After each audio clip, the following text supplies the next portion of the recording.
Hier zitten we op de schot van Ayrton Senna. Been written on the grid.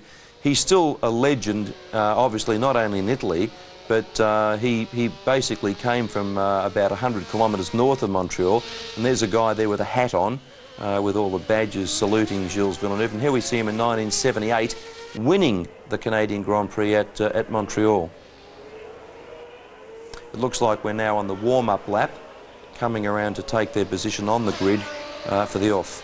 Just before we go over to the ESPN network, very quickly, you said Nigel Mansell sort of retired mentally when he was with Ferrari. Do you really think that's what's happened in his head now, that he sort of said, well, I'm going to move to Florida, change my lifestyle, and he can't get out of that retirement mode? That's only my opinion. Yeah. I believe he's wrapped in golf. He's just bought himself a $5 million house in Florida down the road from his mate Greg Norman. He loves golf. He's announced the fact that he was going to retire. I believe that Frank Williams said to him, listen, Nige, don't. Come back. We'll give you a good package. And I just believe that the fact that he physically, verbally said, I'm going to retire, he is in a semi-retirement mode. And I think he may be having a little bit of trouble coming out of that.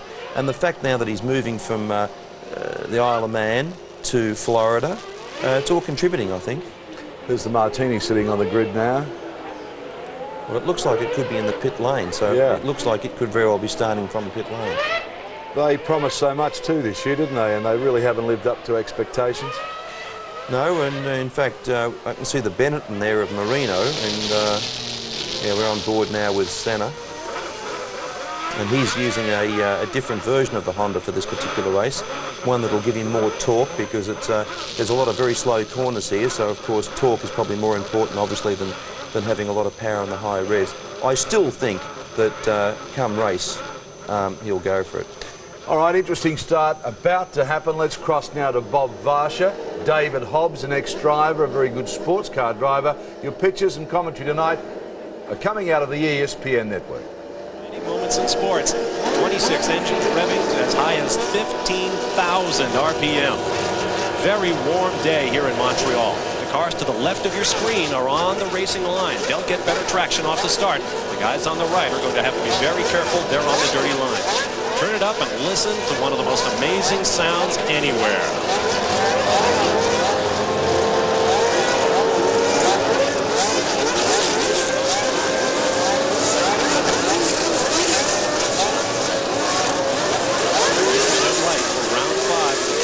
Championship. I think we got it. The drivers seem to think so. They are away. Mansell gets around his teammate Riccardo Patrese right at the start. Oh, one of the Ferraris, Prost, pushed off there by Ayrton Senna. A lot of speculation this weekend about how the two Williams teammates would handle that start, and apparently Nigel Mansell just went for it. It is Mansell, Patrese, Senna, Prost, and the rest of the field, as you see.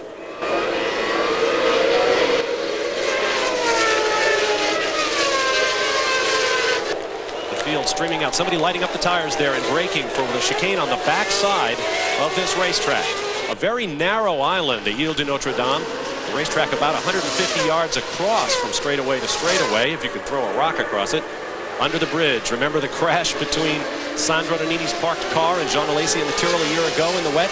As I said, it's also very unforgiving. As you can see, there's very little runoff area to the sides here. If you should put a wheel into that grass, which is still wet from the rain the other day, you'll be straight into the wall. Down to that turn 10. This is where we're going to see some passing as the afternoon progresses.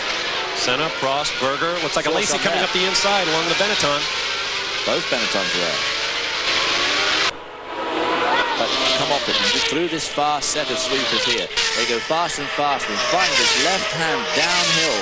Tremendous speed through there, and as they exit and come up to the chicane here, they get up to 189 in practice, and with that tailwind you were talking about earlier on, probably going over 190 today.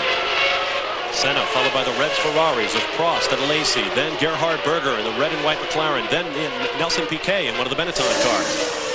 There is Mansell with a good early lead, about 4 car lengths. Patrese very much a question in this race. He was having his neck worked on while the cars were sitting on the grid by a masseuse.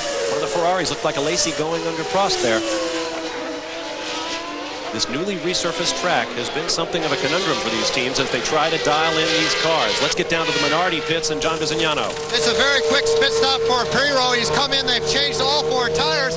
I can't see a problem with the car. A lot of smoke off the front brakes. But why in the world he came in? They got tires on the first lap. We'll never know. They're checking for flats, but right now everything looks absolutely with pressure. Well, it must have been a leaking tire. No other reason that they would bring in. That was the Dallara, not the Minardi pits, of course. Here is the intra-team battle on Ferrari. Prost and Alesi. I think that Prost is holding Alesi up.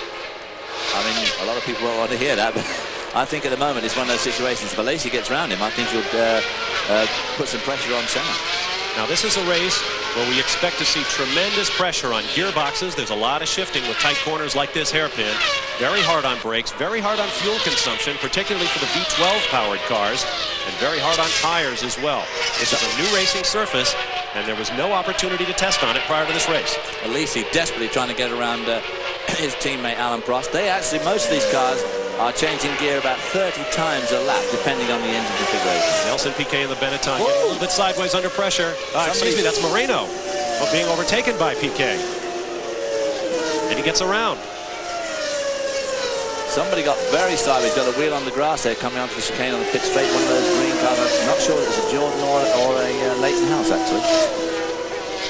Prost still holding on for Alesi. There is Ayrton Senna, presently running in third position. Over a second and a half down to second place, Riccardo Patrese. The Ferrari's running in lockstep. You're watching live the battle in round 5 of the Formula One World Championship. It is Nigel Mansell leading Riccardo Patrese, Ayrton Senna, Alain Prost, and Jean Alesi. We'll be right back.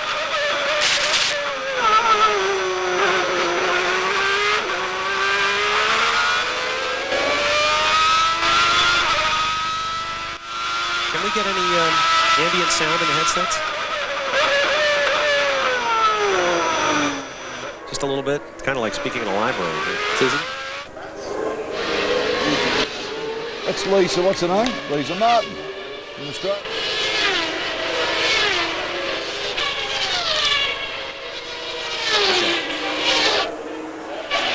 Berger was blowing the quickest this morning, too.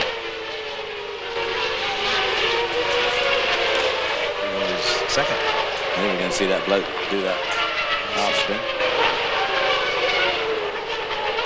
That's who it was.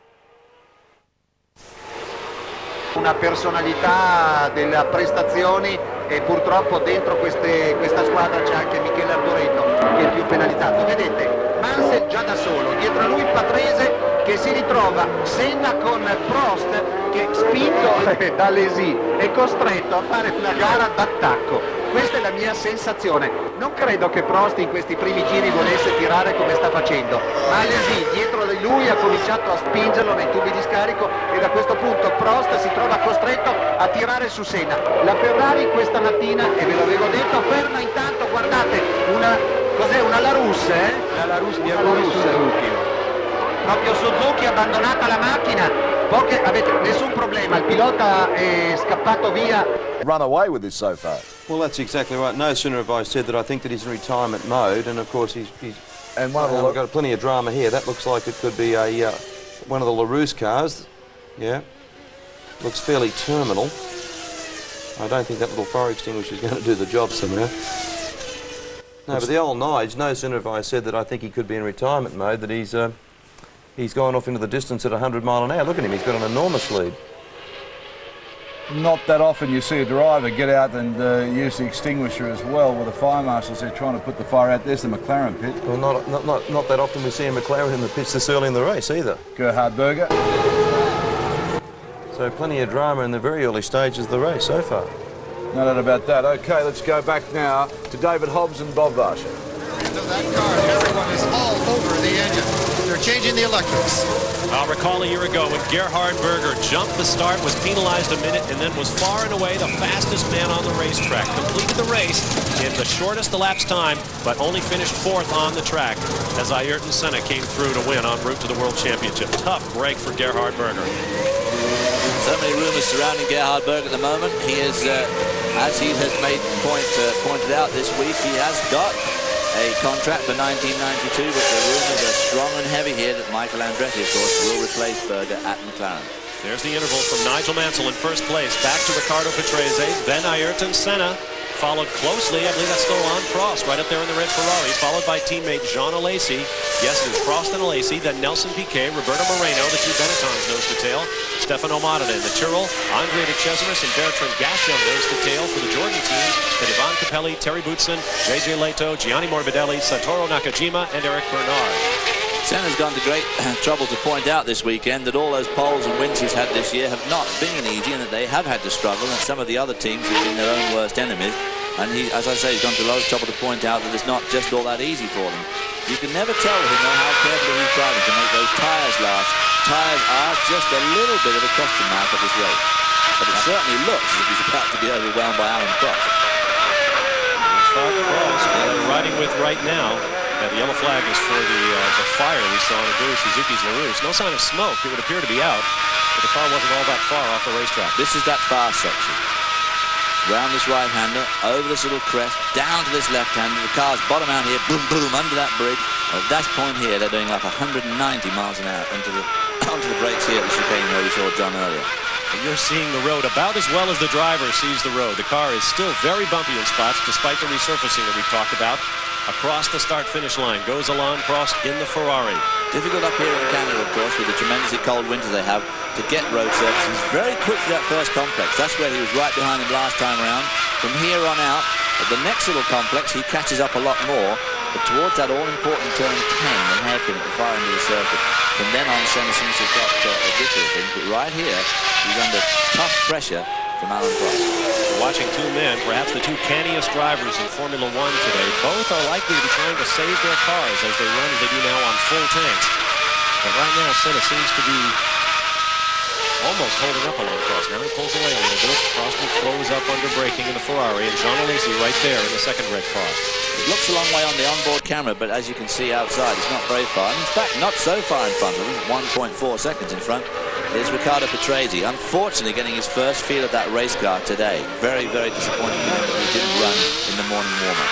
We're working lap 6 of a scheduled 69 under green flag conditions. Prost once again closes up on Senna. Very fast part of the racetrack right here. No passing opportunities. Now you're on board with Senna. Let's see if it's any more bouncy than the Ferrari. It certainly looks as if it is, doesn't it?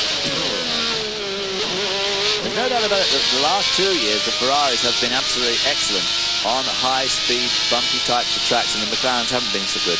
This year the McLarens seem to have got a grip of their problem and have come back into their own, obviously, with 4 wins out of 4 starts.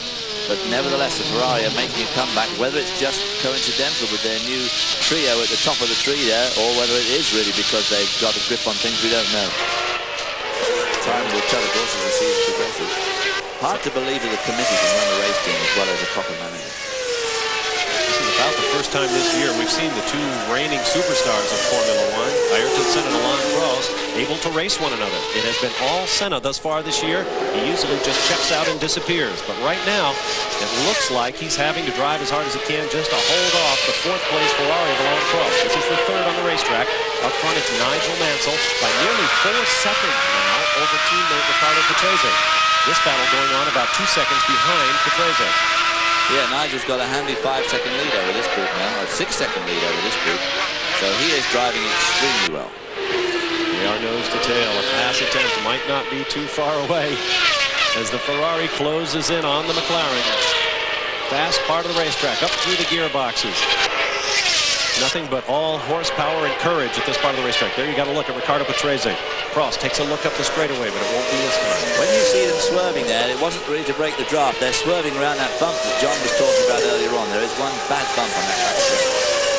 Fast lap of the race turned in thus far as Nigel Mansell completes lap 8. That was Patrese going out of your picture. The Renault factory that supplies engines to the Williams team running 1 and 2 right now have made it clear they expect 3 or 4 victories this year, and they expect a world championship this year's or next. There you see the work continue on Gerhard Berger's car. He'll be back on the racetrack in a moment. Sulle ruote posteriori la Ferrari forse ha del pattinamento e questo penalizza la possibilità di restare in scia. Ci sono quindi due diverse prestazioni del motore Ferrari e del motore Honda e lo possiamo vedere molto bene, la distanza tra le due macchine impedisce un tentativo di frenata e vedete che nel misto dove Senna in un certo senso rallenta, Prost allesissima sotto ed esce anche in questo momento Berger, ma ha perso 2 o 3 giri, quindi poco da fare per il pilota austriaco. Ma classifica, mentre stiamo andando alla conclusione del 9° giro. Mansell primo con 4 secondi e 3 di vantaggio su Patrese, terzo Senna, quarto Prost che formano un gruppetto a 2 secondi e 2 da Patrese, quinto Alesi, sesti e settimi sono Piquet e Moreno con le Benetton, ottavo De Cesaris, nono Modena, decimo Gasciot, 11° Capelli, 12° Thierry Buzen, 14° è Gianni Morbidelli.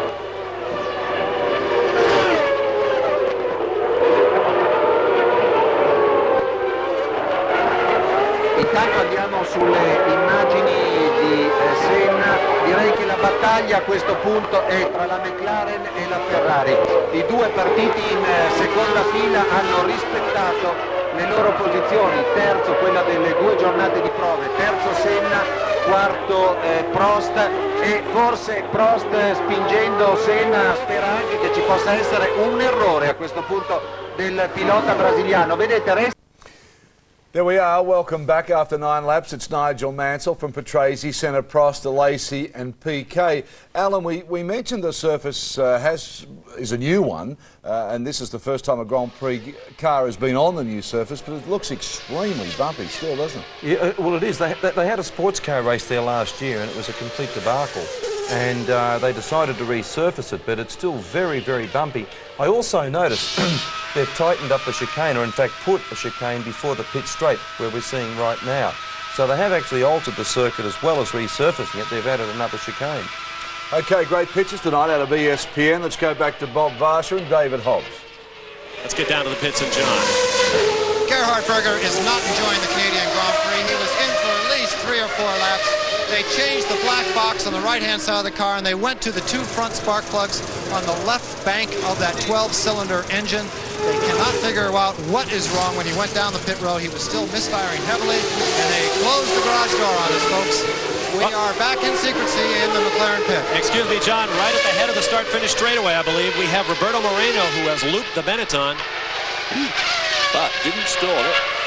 And he's getting, when it doesn't look badly damaged, he's only just on the grass. If it didn't hit that gravel, it'd probably be all right. Meanwhile, Senna has pulled out a lot. Is that Prost or no? That's Alesi. Prost must have got around Senna. I don't see Prost. Now Prost is in the background behind, it would appear, Nelson Piquet in the Benetton. Well, he's either got away and pulled a long way away, or he's got left behind. Let's recap. This is Senna in 3rd place.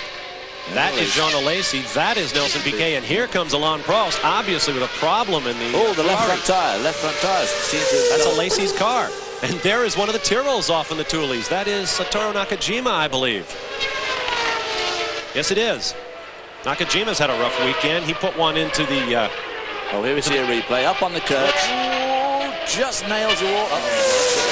Nakajima put one in the sand this morning and badly damaged his race car. This is the spare car anyway. So Nakajima won't be getting a terribly effusive run from the whole Ken Tyrrell. Now look at the tires. See those dark streaks on the tires of Jean Alesi's Ferrari.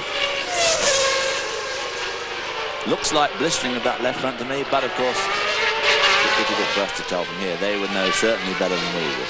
Goodyear and Pirelli, the 2 reigning Formula 1 tire companies, have brought lots of tires here, and very soft tires. Because this is a new surface, it was expected to be fairly slippery. Oh, smoke there from somebody. Oh, that's...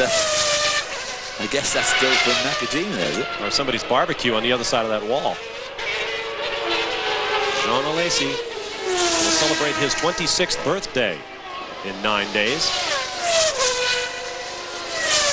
Ayrton Senna in 3rd spot has slipped a cool 4 seconds behind Patrese nearly now. John Alesi in the Ferrari under some pretty severe pressure from Nelson Piquet. Up against the wily fox there, Nelson Piquet, one of the oldest drivers in Formula One racing and of course a three-time world champion, so he knows how to race Grand Prix cars. Nelson Piquet will run his 200th Formula One race this year. There is Satoru Nakajima, who has made it back to the pits in the Tyrrell. Car doesn't look too bad, does it? No, I thought for sure he had damaged those wheels when they went hard into the concrete wall, but As they look at the suspension when they're changing their wheels around. this is on lap 11 of 69 scheduled. You're watching live the Formula One Grand Prix of Canada. This is the man who is Mr. Formula One in Japan, despite the fact that Aguri Suzuki, his car exploded in flames, has actually scored points, which Satoru Nakajima has not. There is Jean Alesi once again as we monitor the tire situation. He's being reeled in by the Pirelli shod car of Nelson Piquet. And here's Moreno on pit lane after that spin that looked to take him through the gravel traps. Looks like something's going on with the car, the way that right front's locking up. Maybe the left rear's gone flat. Let's learn more with John Bizignano. Roberto Moreno has come into the pits. He has shut off the engine, but I think it was a mistake. They were changing all four tires very quickly. No, now they're looking at the back of the car. It has been a mistake that he has shut off the engine. They've got the starter up, but Roberto Moreno definitely has an extended pit stop. They cannot refire the engine. They're pushing him backwards. Very frustrated for the little Brazilian. Tough weekend for Roberto. Had such a great race in Monaco 3 weeks ago. They're powered by that factory Ford V8, as you see Jean Alesi pressed now by Nelson Piquet. This weekend, Ford announced that they have a V12 engine on the blocks. They expect to test it before the year is out, and it'll be racing next year exclusively with the Benetton team. Which will be good news for Benetton and good news for Benetton supporters, and of course good news for Pirelli, because the Benetton team is their assigned #1 team, and they want a V12 in the worst possible way. There you see them swerving around that bump on the straight, and it'll be very interesting to see how that Cosworth Ford V12 goes. There is the third man to lead a Formula One race this year in 5 outings. Nigel Mansell, the Lion of Great Britain, soon to be the Lion of Clearwater, Florida, where he has bought himself a home so he can play golf in the wintertime. Can't do that on the Isle of Man, I would bet. He maintains too that by the scheduling the way it is, it'll give him 10 weeks more with his family by living in the States than does in the Isle of Man. Mansell leads Riccardo Patrese, his Williams teammate, by 5 seconds flat. Ayrton Senna another 5.3 seconds back. 3 seconds behind Senna is Alesi, followed a couple of car lengths by Nelson Piquet, and Alain Prost is now 3.6 seconds behind Piquet in the 6th and final points-paying position. You're on board with Ayrton Senna, and we'll be back for more live coverage of the Grand Prix of Canada.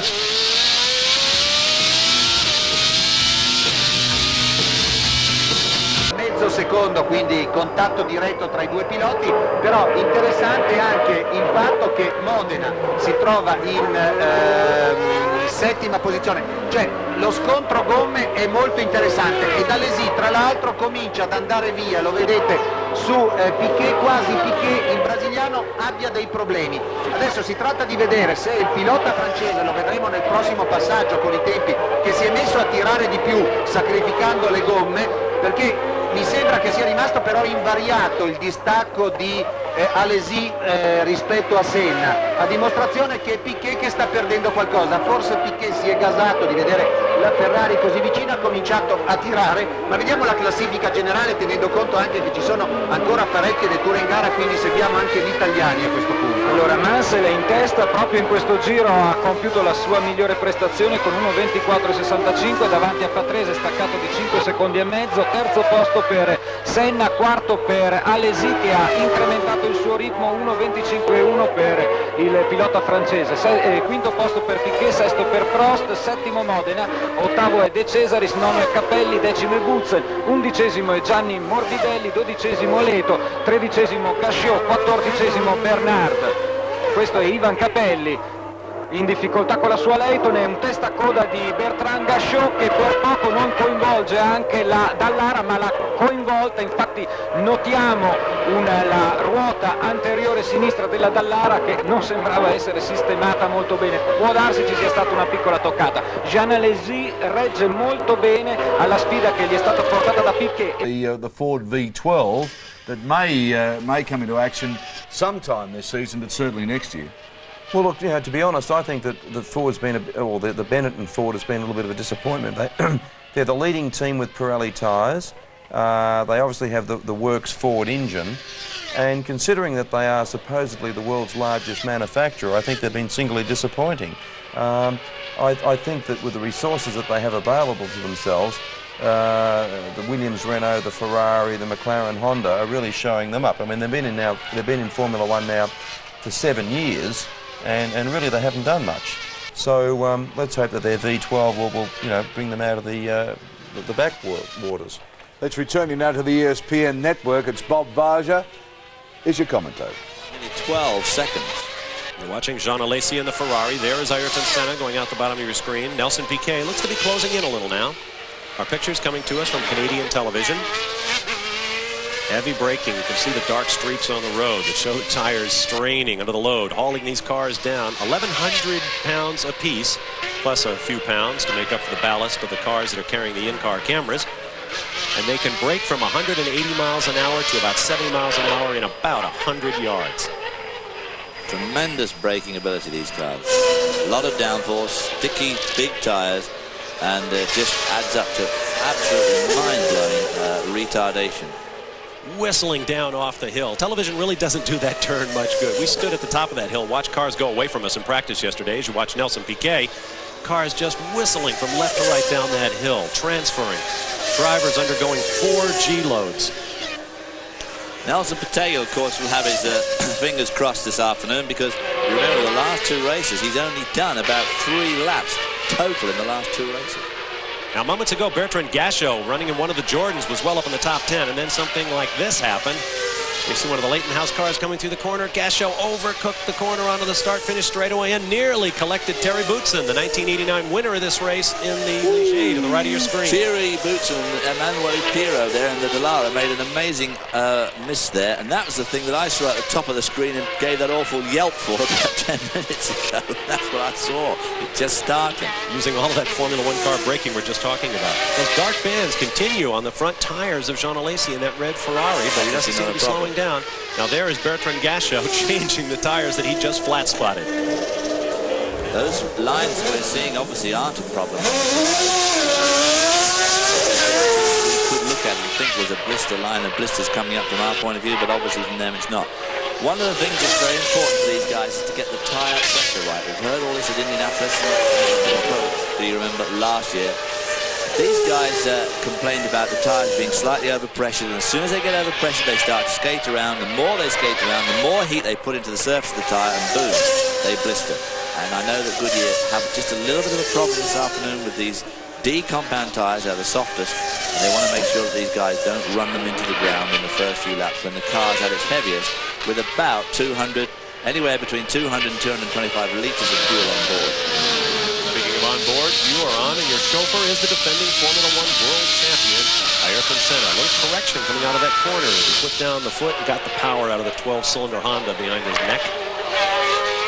That little pedestal you see off the airbox is where the onboard camera sits. Very aerodynamic, very tiny camera, and it works really well. Ayrton Senna has not got a contract with Ron Dennis and McLaren Honda, or McLaren Honda next year yet. But I've no doubt they'll be doing lots and lots of negotiating. I think John Bizignano's got something for us down in the pits. John? David, just a quick update on Roberto Moreno. He came into the pits. He shut the engine off. Excuse me, Ford. There was no problem with the engine, but there was a big problem with the rear suspension. The team didn't know if he had come in contact with another car, but the spin and going through the grass damaged the rear suspension where they could not continue. Moreno out of the Canadian Grand Prix. Watch Ayrton Senna flashing through the left and right complex, down the hill, onto the straightaway leading to the pit entrance, hitting almost 190 miles an hour. Fast lap of the race, I was about to say, had been turned in by the second place Williams Renault of Ricardo Patrese, and Nigel Mansell snatched it right back. 1 minute 23.452 seconds. The Williams teammates running 1-2 in this race, and at this point, running away from it. Ayrton Senna still in the low 25, 1 minute 25 second range. Mansell now into the mid 1 minute 23 as the fuel gets burnt off these cars. So consistently, Nigel stays about 3/4 of a second to a second a lap ahead of his arch nemesis, I guess. Everybody's arch nemesis. And that is, of course, this guy here, Ayrton Senna. New marketing trick there on Ayrton Senna's visor. You see the white band at the top of his eye says Acura on it rather than Honda. There you see Jean Alesi in the fourth place car, followed by Nelson Piquet. It is Mansell, Patrese, Senna, Alesi, Piquet, and Prost. We'll be right back. A Monte Carlo, pochi giri dalla fine, quando i box si sono trovati impreparati, al rientro di Prost. Evidentemente Prost ha segnalato di aver preso dello sporco, come hai detto tu, di avere magari dei problemi di gomma. A quel punto si è esploso il box Ferrari e ancora sono pronti all'eventuale cambio gomme.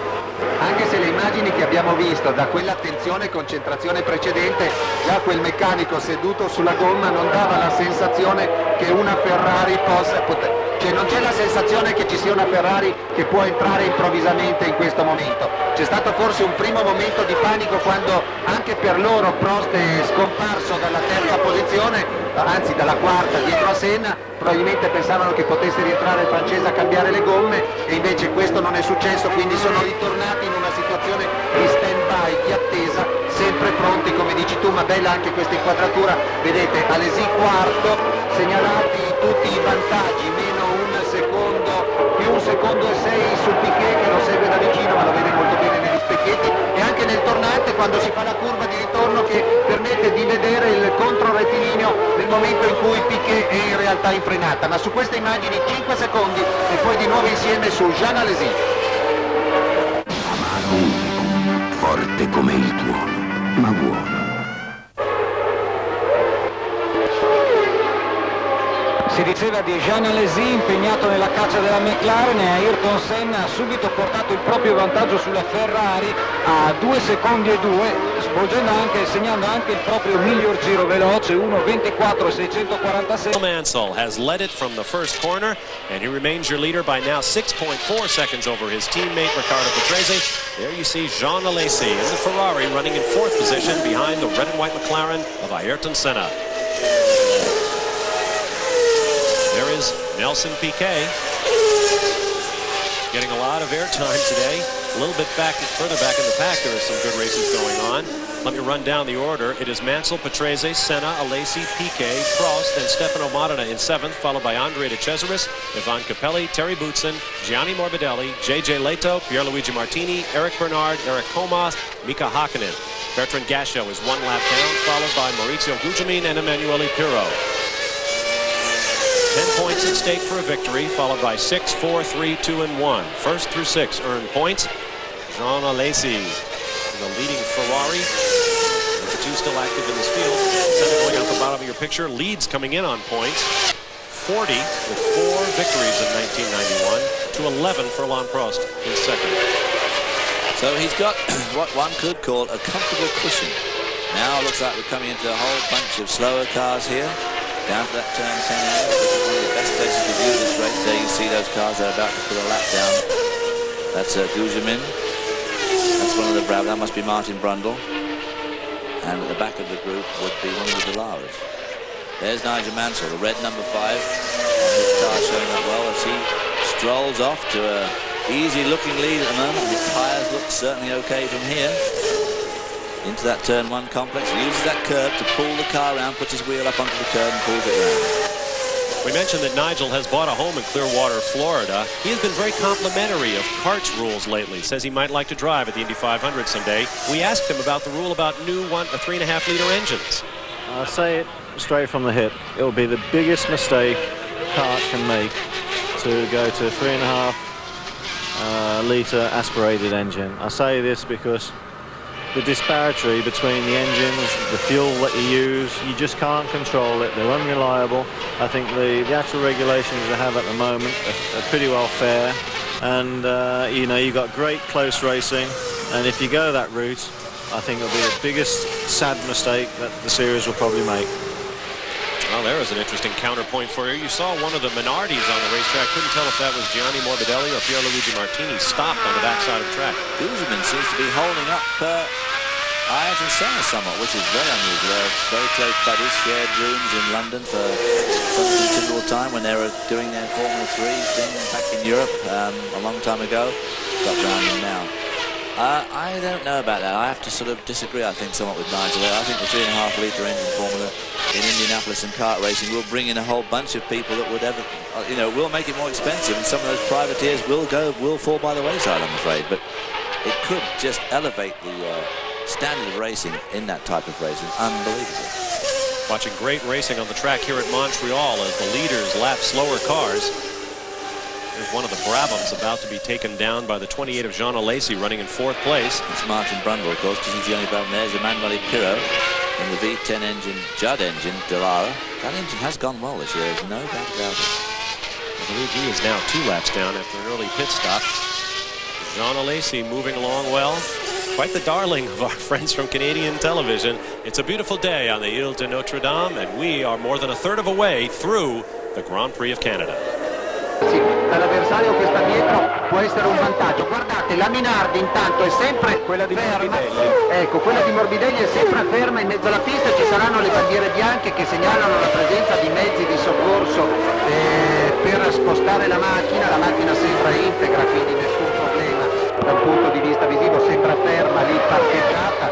E intanto vedete che Alesi, no, è Prost in questo caso che passa in frenata con difficoltà, quasi tiro, che però ha lasciato strada, quindi non ha tratto vantaggio particolare. Altro numero, mi sembra Hakkinen, una Lotus, quindi il giovane pilota finlandese comincia a prendere un po' troppa confidenza con la Formula 1. Grandi prestazioni nelle prime gare come debuttante, adesso che le cose si fanno difficili forse ha la sensazione di essere più bravo di quanto sia l'esperienza che ha accumulato in questo periodo. Bandiere gialle in segnalazione, eccola là, infatti proprio in uscita della chicane davanti ai box, la curva da terza, ma siamo ritornati in macchina di Alesi. Guardate il numero di Hakkinen che è arrivato lungo nella frenata della chicane, questa è ancora la parte rettilinea, quindi è riuscito a evitare le gomme, le barriere di una toccata frontale. Intanto via qui per ha rischiato ancora con Gugelmin come era accaduto ieri nelle prove.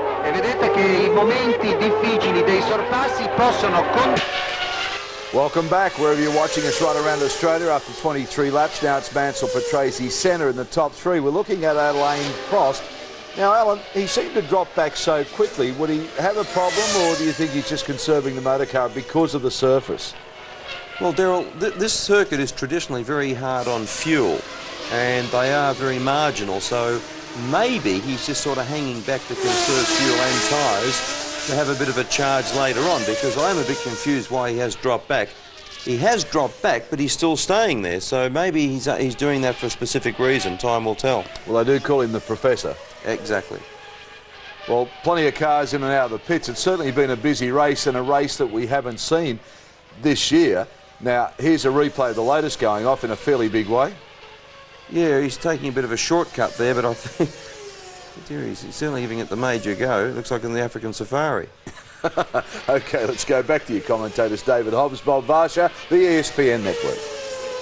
Failed to make it. Very unfortunate. Johnny Herbert went like a scalded cat all weekend, right in the middle of the field in all the practices and qualifying, until, of course, as usual, the one that mattered, the drive shaft broke, 1 lap in, and he didn't make the field. But look for good things from Johnny Herbert and the Lotus as the year unfolds.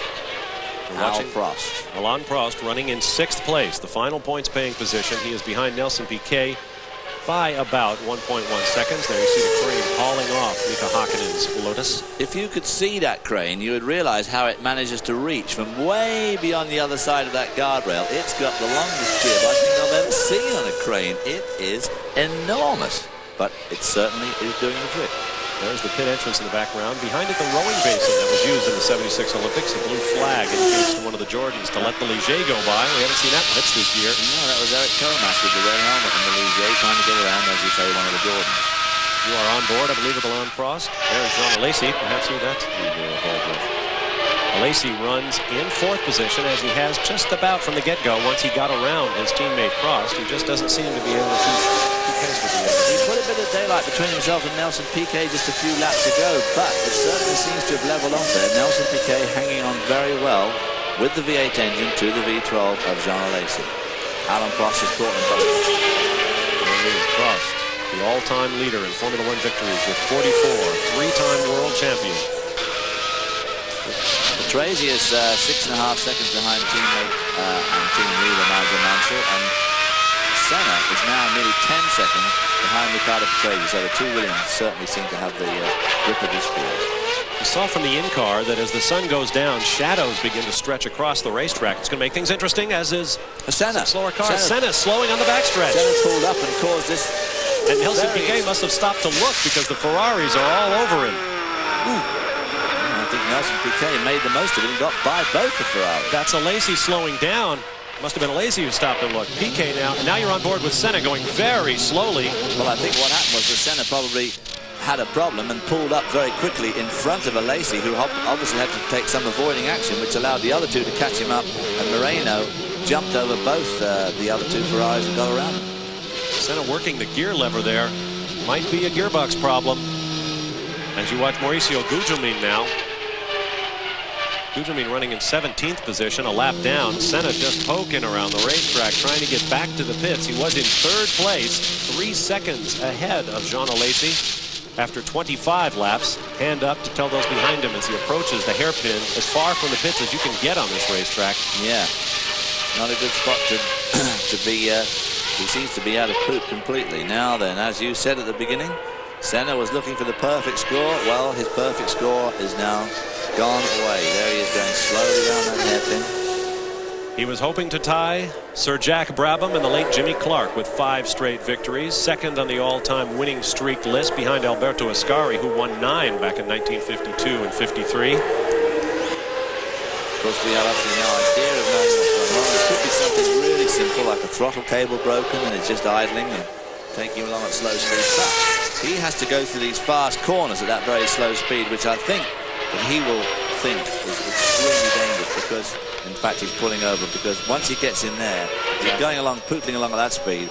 I mean, it's pretty dangerous. And so, one story has been told. The other remains. Can Nigel Mansell take the first victory for the Williams team in some time? I mentioned before, Renault expects to see victories from the Williams team this year. Nigel seems perfectly poised to do it. We have 10 cars on the lead lap right now. It is Mansell, Patrese. Piquet moves up into 3rd position, taking advantage, as David mentioned, of the problem suffered by Ayrton Senna to get around Jean Alesi.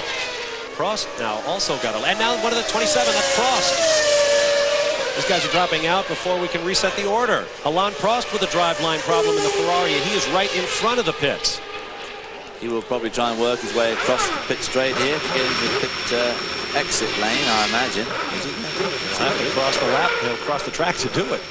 There's the end of the pit wall across the way on the left. He's going to leave it over here. He considers it to be safer over here than trying to get up on the other side, which it probably is. Maybe making for that crane you can see in the background there. Yeah, he's on the inside of the corner, so the cars on the racing line will be keeping across from him. There is Nigel Mansell. Tough break for Alain Prost, who will certainly fall out of 2nd place in the championship chase.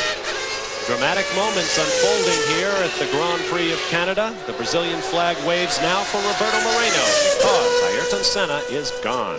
Strijd afgelopen voor Alain Prost. Dat speelt natuurlijk allemaal in de kaart van Williams.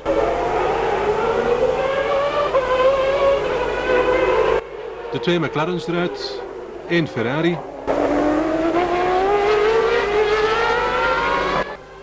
En dat zijn de gevaarlijkste tegenstanders natuurlijk.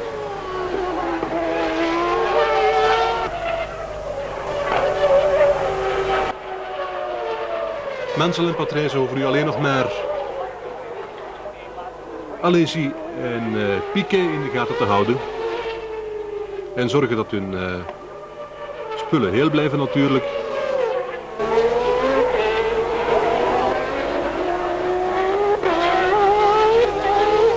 Het probleem voor de Williams zou wel eens de versnellingsbak kunnen worden. Die is van bij de aanvang van het seizoen niet zo erg betrouwbaar geweest. Het is een semi-automatische versnellingsbak naar het voorbeeld van Ferrari. Maar is het een paar keer stuk gegaan. In Phoenix bijvoorbeeld, in Interlagos ook. Toen Mansell aan een fameuze wedstrijd bezig was.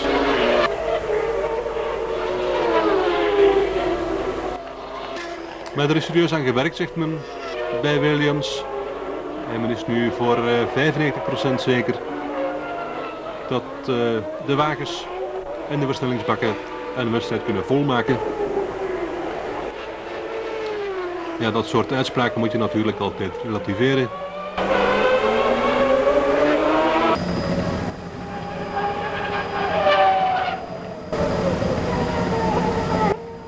Vanuit de lucht zien we daar Thierry Boutse.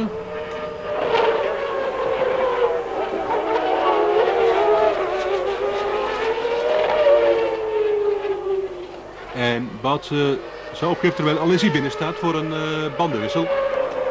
Jean Alesi, daar gaat hij weer. Ik heb geen tijd gezien op mijn scherm.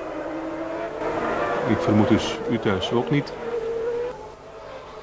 Boutse wordt ons nu gemeld, die geeft op. Problemen voor Boutse. Hij lag op de 7e plaats in de vorige ronde, maar geeft nu op. Wordt ons gemeld, we hebben daar nog geen beeld van gezien. De 29e ronde verdwijnt Boutse uit de wedstrijd.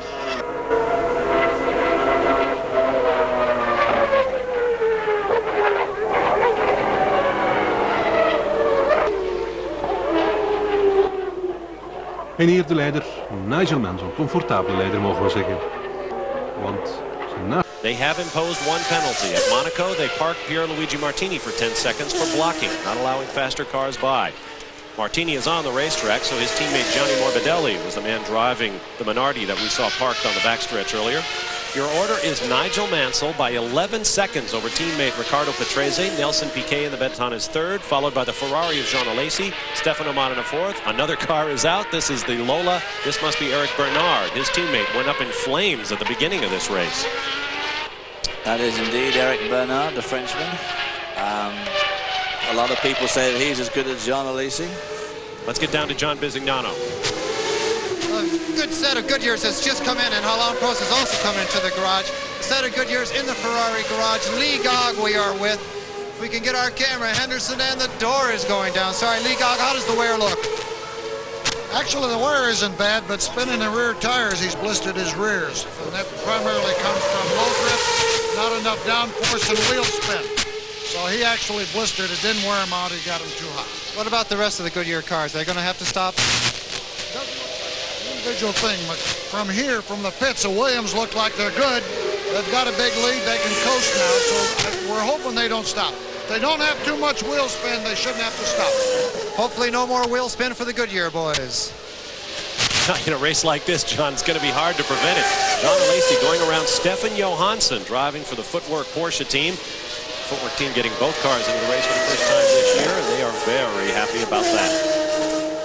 Johansson, by the way, on ESPN Speedweek earlier, I said I thought it was Johansson's 8th team in 9 years. It is actually his 10th team in 11 seasons. He is the Mr. Congeniality of Formula One. He drives for everybody. And of course, the other coincidence of driving together with Alboreto this year, they used to be Ferrari teammates back in, what, 85 and 86? I believe that's correct. Speaking of Ferraris, here comes Jean Alesi trying to avoid the bumps on the fastest part of the racetrack here in Montreal. Nelson Piquet now in third position for Benetton, followed by Alesi. And then the lap car of Steve Johnson, as he's known to his friends back in England.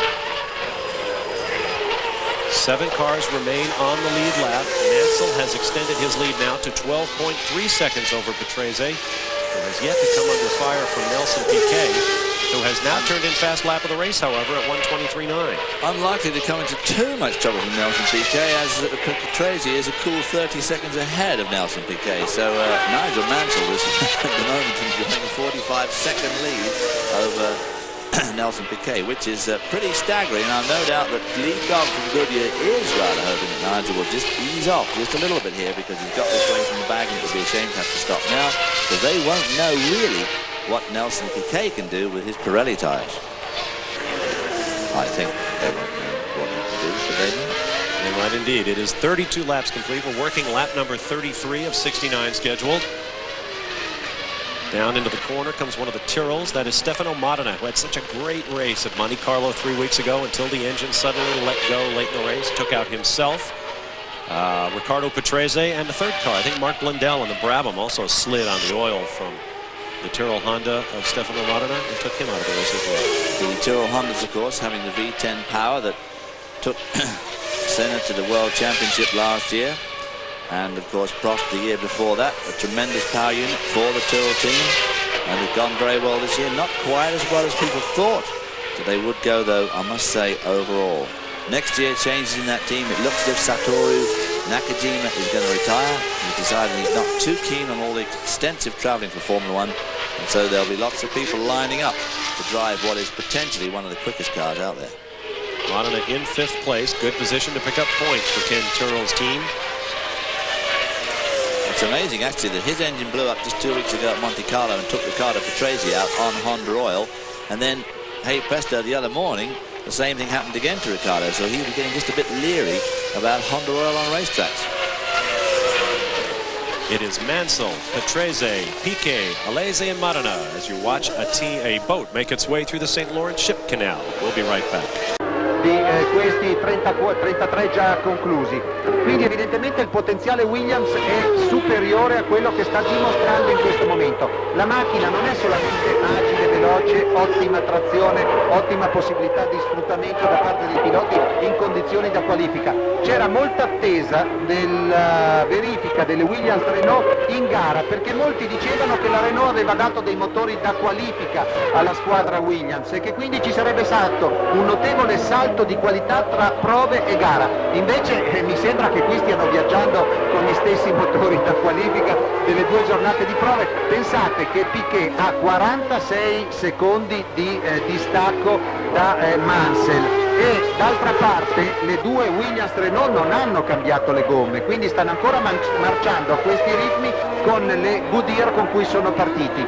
Piquet con le sue 3 Pirelli morbidi e la quarta anteriore sinistra un po' più dura, ecco, sta tenendo un ritmo notevole e una bellissima gara per la Benetton, trattandosi poi di un 8 cilindri in attesa di questo benedetto 12 1992, ma è da seguire in ogni caso la Ferrari. Alesi ha detto che con la sua macchina, dopo aver scaricato tutta la sua irruenza nei primi giri di gara, avrebbe fatto un po' di attesa, un po' di tattica per tutta la parte centrale della gara per verificare in che condizioni si trovava la sua macchina e poi avrebbe deciso come cominciare a gestire la sua Ferrari nella parte finale. Ma su queste immagini di Piquet 5 secondi e poi di nuovo insieme.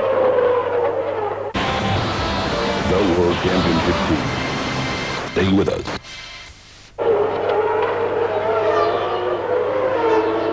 Comunque sarà molto difficile per Jean Alesi andare a prendere un Nelson Piquet che ha migliorato ulteriormente il proprio limite, 1.23.75 contro l'1.24.30 del pilota francese. Voglio anche ricordare che tra i primi 6 ci sono 2 piloti italiani, quinto ve l'abbiamo già detto Stefano Modena, ma sesto è addirittura Ivan Capelli che fin dal via ha dimostrato tutti i miglioramenti della Layton a motore.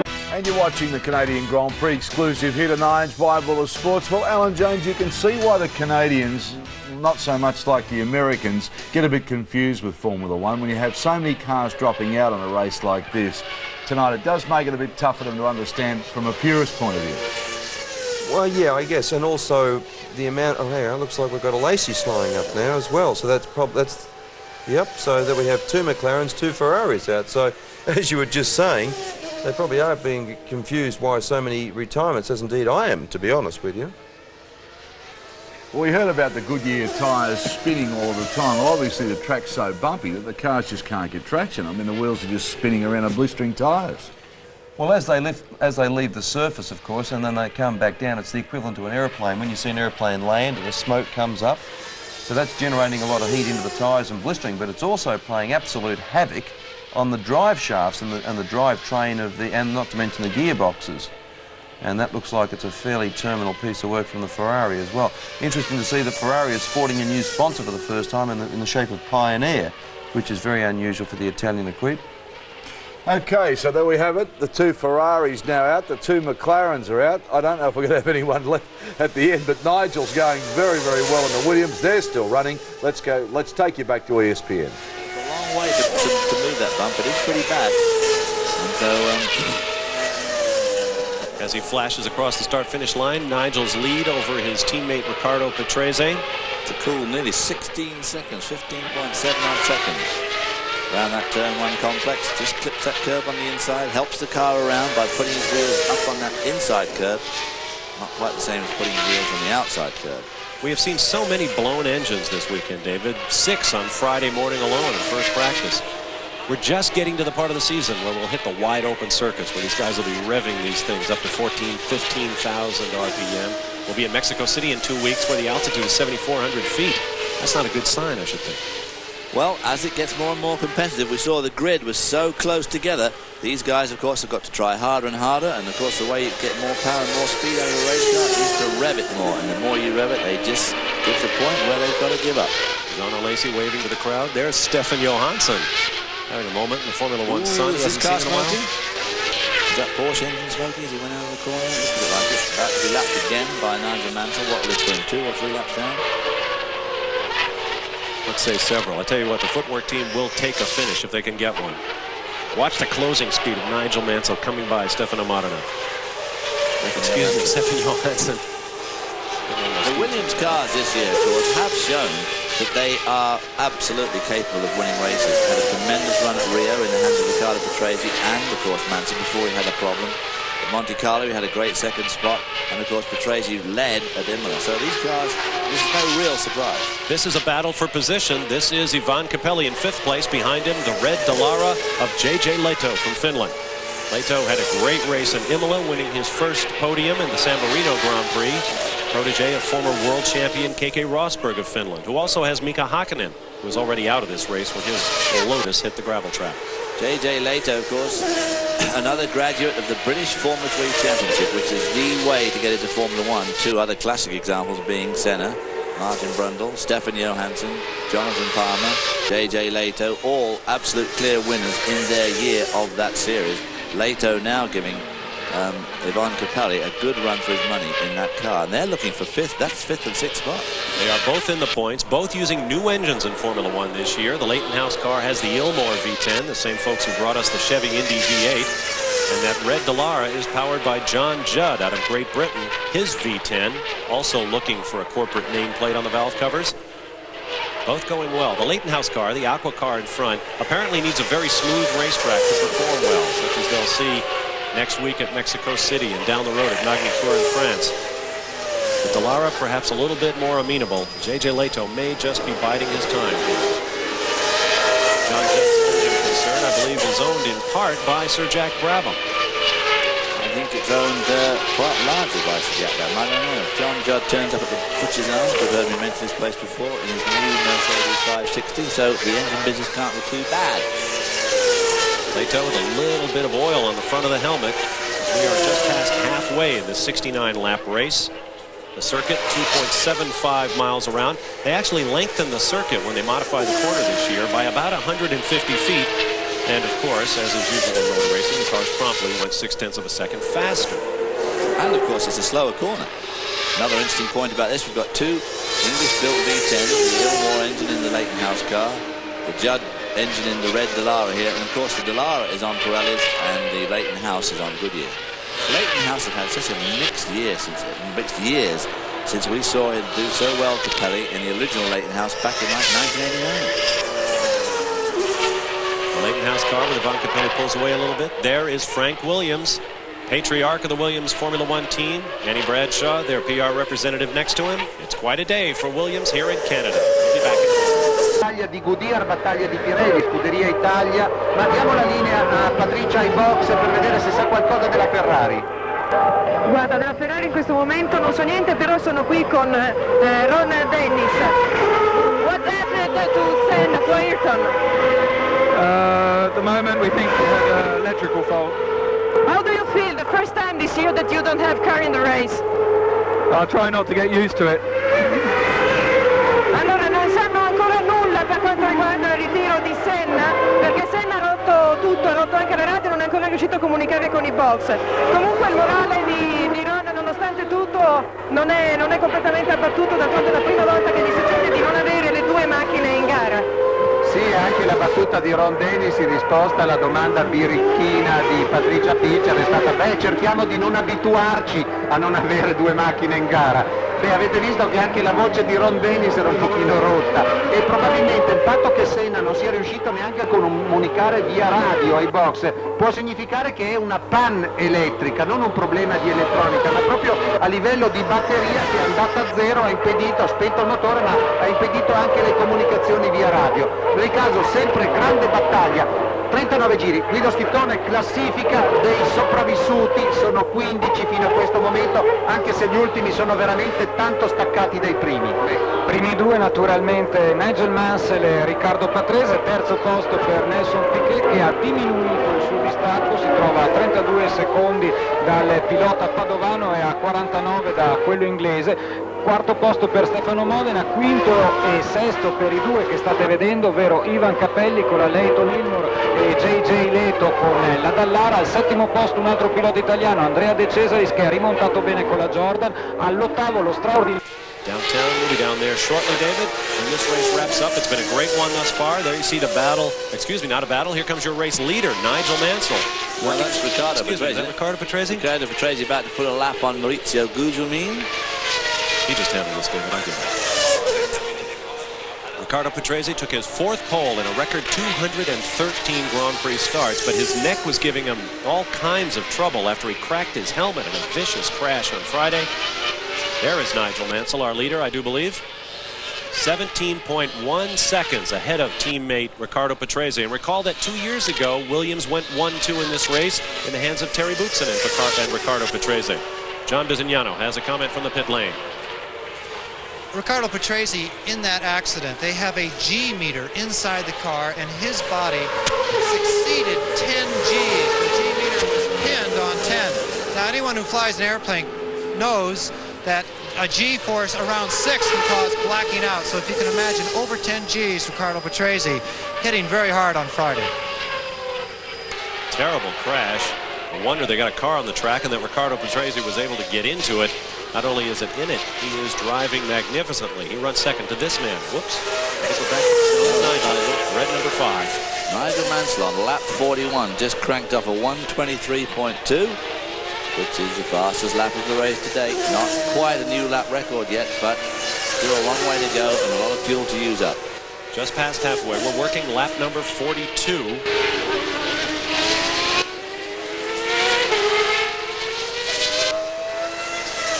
69 laps in the race. One of the Williams cars, Patrese pitting very slowly. Is the wing broken? Let's get down to John Bizignano. As you say, Riccardo Patrese is coming down the pit lane very slow. The Williams boys were surprised by him coming into the pits. The engine is running. The right rear tire looks a little bit flat. They are changing all 4 tires. An awful lot of smoke off the back end of the car. That's the dust from the carbon fiber. But my gosh, the right rear did look like it was a bit askew, but everything seems right. He's trying to get in gear. It's semi-automatic, and he is out of here. Riccardo Patrese, very slow pit stop. He must be missing a few gears. Well, he came in with the left front up in the air, which either meant that the left front was bent or the right rear was down. There is Nelson Piquet. Probably a flat right rear, one would think. Nelson Piquet, of course, now moves up into second spot in the Pirelli Shod V8 engine Benetton car. V12 engine coming for these guys next year out of Ford. It's going to be interesting to see what they can do with that, because this engine, this V8 engine, revs to a cool 13,000 odd RPM in a V8 form, which is absolutely astronomical. If they get the same technology into a V12, they'll be cranking around at about 16,000 RPM. Cosworth Engineering says they'll get it up to 16,000. What's that, about 250 revolutions per second? Awful lot. Makes a lot of noise. Sound good at Indy, though, won't it? Indeed. For those of you wondering about former Benetton driver Sandro Nannini, who had that horrific accident where the helicopter blade severed his right arm, it was reattached. He recently got his Italian driver's license back, picked up a brand new Mercedes-Benz, and he plans to drive a Formula 3 car in the very near future. So, life is looking up for Sandro Nannini right now. As for his old teammate Nelson Piquet, running second in the Grand Prix of Canada. We'll take a quick time out and be back live. Vierde. Maar daar was 3 minuten straftijd bijgeteld uiteraard. Alain Prost was vijfde en Derek Warwick, die er nu niet meer bij is in de Formule 1, die werd toen zesde.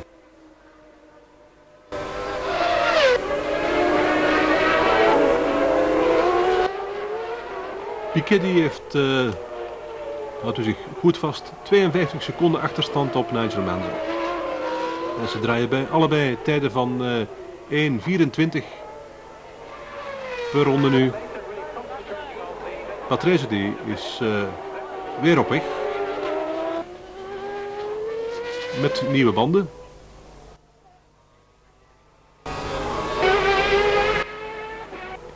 En daar staat Ivan Capelli. Een hevig rokende motor. Opgave voor Ivan Capelli. De 5e op rij. Terwijl hij op die mooie 5e plaats zat.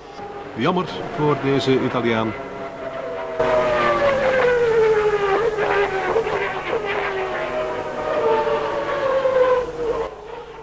Maar je kan niet zeggen dat er geen regelmaat in zijn resultaten zit.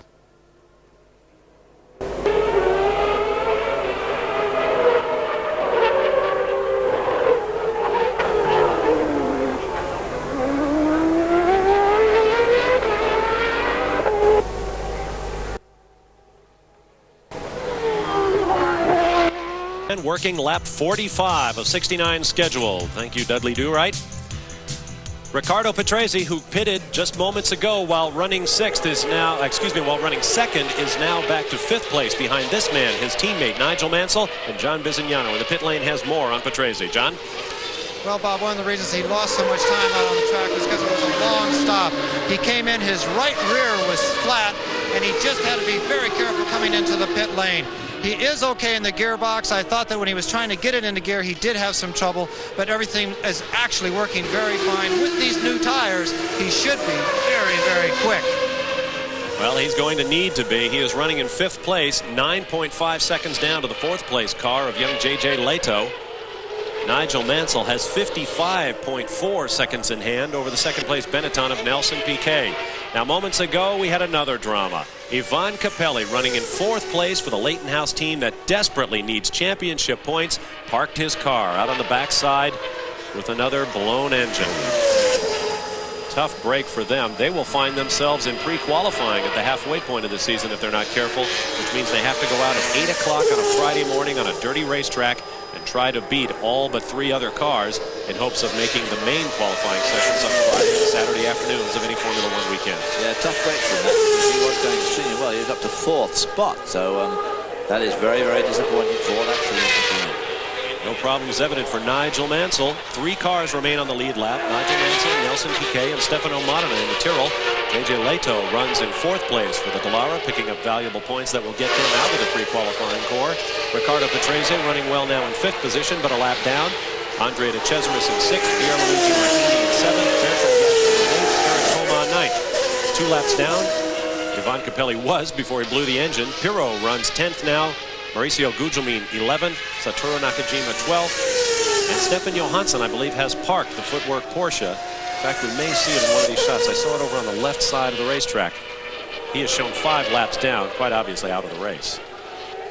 And the fastest lap of the race still belongs to Nigel Mansell at 1 minute 23.2 seconds, getting down towards lap record time here at 1 minute 22 seconds of change.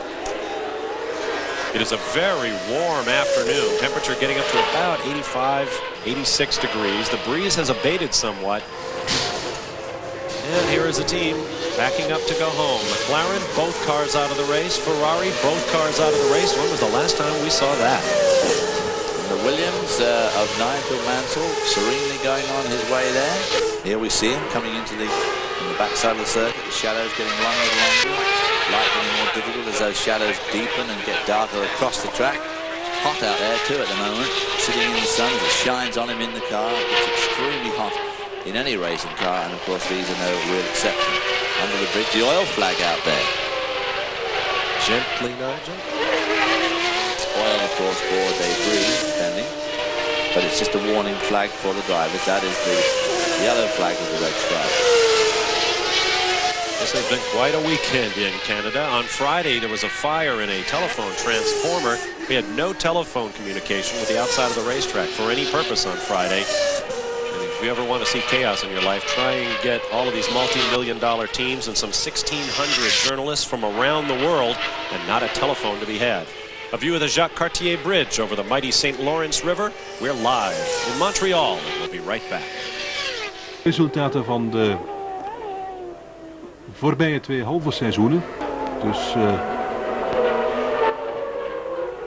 tweede helft van het seizoen 90 en de eerste van het seizoen 91. En zoals de situatie op dit ogenblik is, zijn de teams die punten behalen er praktisch zeker van dat ze uit die pre-kwalificaties kunnen wegblijven.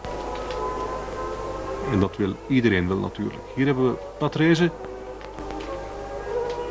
die daar aan de binnenkant voorbij een van de Dallara's gaat.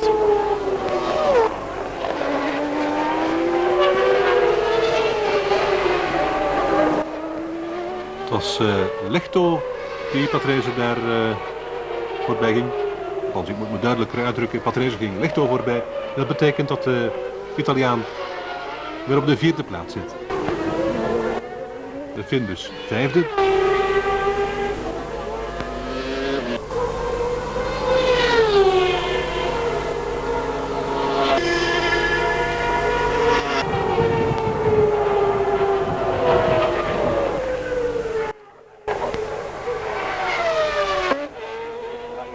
Daar hebben we Gachot in het spoor van Martini. Dat is dus een gevecht om de 7e plaats. Martini 7e, Gachot 8e. Daar staat Stefano Modena in de pits voor een bandenwissel. Zo mogen we aannemen.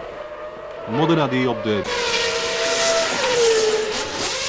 First for the Pirelli runners, am I correct, to come in and pit for what is apparently tire wear quite late in the race. Now, moments ago, to the left of your screen, J.J. Lehto in 3rd position. To the right, Riccardo Patrese, who is on new Goodyear tires, and he is ripping through this field. Here is the pass on Lehto for 3rd place. The way that Williams can keep that tight line around that 10 hairpin there, it shows that the car's got great grip, and of course it's absolutely rocking it off with the Renault V10 horsepower. Here comes Andre de Cesaris and the Jordan, who began his, Bertrand Gachot. Boy, I had a great story about Andre de Cesaris too. Here's the pass. Gachot on Pierluigi Martini in the black and yellow Minardi with Ferrari V12 power. That V8 Ford got him under braking. Into turn 10 again.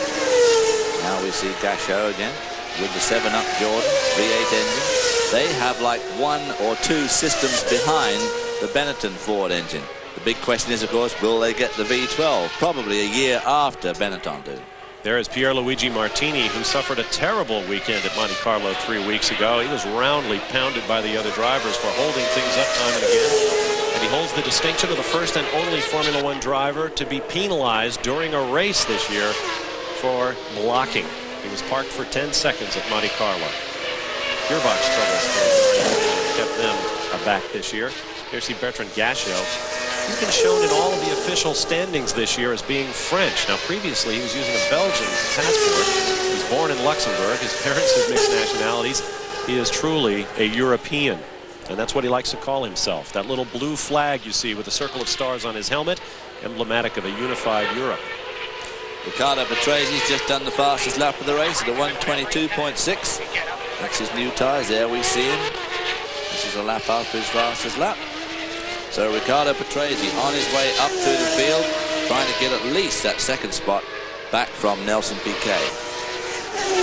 There is Nigel Mansell as our Canadian television friends split between the 2 cars. Looked like they had a little smoke there at the bottom of the smoking as they went out of the picture. Yeah, we can't see who it is. See if we can catch up with it. Oh, it's Stefan Johansson. Well, it was smoking the other 10 laps ago, so it's still keeping going.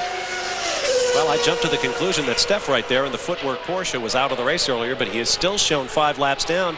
So he must have had a long stop somewhere or something, because we keep getting his lap time, which is pretty slow. He's lapping in about 1 minute 30, 1 minute 29. Everybody else is lapping in between 24 and 26. There's Riccardo Patrese now. You saw the Williams team earlier looking like they were ready for a stop. Patrese fires down the front straightaway, 170 miles an hour or so, then braking hard for the turn 1 and 2 complex here at Montreal. This is not a race known for tremendous attrition over the years, but we've certainly had it today. We show 13 cars still running of the 26 that started. Half the field is gone. We are working lap number 51 of 69. Let's get a comment about Riccardo Patrese's situation from the pit lane. And John. Bob, Riccardo Patrese was fitted with the very soft D Goodyear compound. That has a lot of grip. Most people started with it, but the reason he's faster now is, of course, is that 2/3 of his fuel load is gone. Riccardo Patrese is flying around this track in record-breaking time. And, of course, Frank Williams and everyone down here in this pit hopes he continues. Well, I'm sure he hopes he continues, too. They've had a bit of a slightly unlucky season. He was very unlucky, of course, at Monte Carlo to get involved in somebody else's engine blow-up, because I think that Riccardo Patrese could have easily finished second again there, which would be a big help, of course, to his World Championship points. There is Nigel Mansell making his way around, 58 seconds clear of Nelson Piquet. Mansell hopes to break his tie with Sterling Moss as the most victorious Formula One drivers in history never to win the World Championship. Hij zit op de 7e plaats hier in deze grote prijs van Canada. En hij zal het daar vermoedelijk niet willen bij laten. Deze man nog altijd ruim aan de leiding. En nog altijd met dezelfde banden. Geen beeld meer op dit moment vanuit Montreal.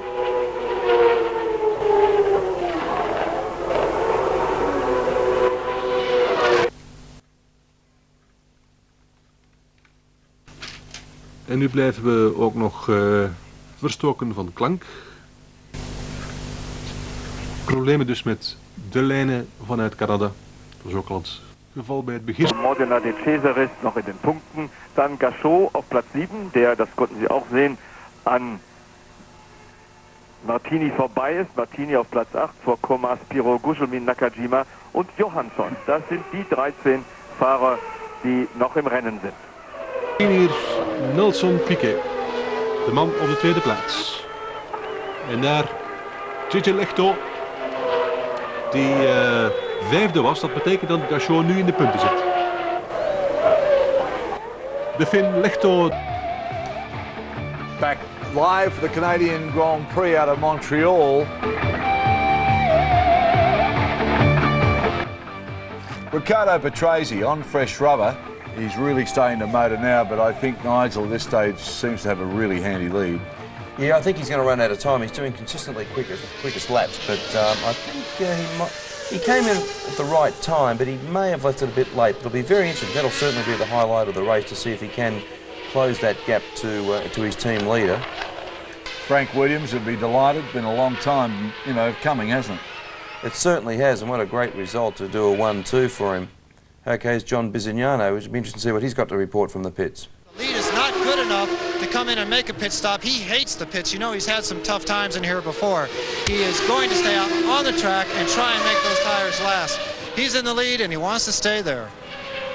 As you watch Pierluigi Martini make his way around, you caught a look there at JJ Lehto, the young Finn who had climbed out of his Dallara. He was in 4th place at the time. He has parked it, and we are now down to 12 runners in this race. Here comes old Nige. I mentioned that he is trying to break a tie with Sterling Moss on 16 career victories among drivers who have never won the World Championship. And of course that would give him one more victory than Sterling's, which would in fact make him the most victorious Englishman, as opposed to Britain, of all time. The two most victorious Britons being Jimmy Clark on 33 wins and Jackie Stewart on 27. Jackie Stewart on 27 and Jimmy Clark.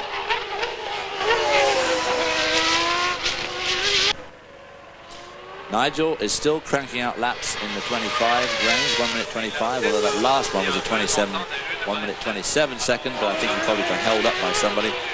And Nelson Piquet is consistently just a little bit quicker, but he's a long way behind. He's 56 seconds behind. I don't see him as a big threat, and I don't think that Nigel does either, because when all said and done, he's only got 20-odd laps to go. Riccardo Patrese is lapping in the 1:23 range. There you see Andrea De Cesaris, who began his Formula One career in this race, now in his 154th Grand Prix start, longest among any Grand Prix driver without a single victory. He turned 32 back on Friday. 154 Grand Prix at 32 years of age. This Jordan car, by the way, will not win the race today, but the Jordan team has been victorious thus far on the weekend. On Friday, they held a mechanics raft race on the Olympic rowing basin behind the pits, and the Jordan team came through with a resounding victory, and in the inimitable Formula One tradition, immediately issued a blizzard of press releases touting their achievement.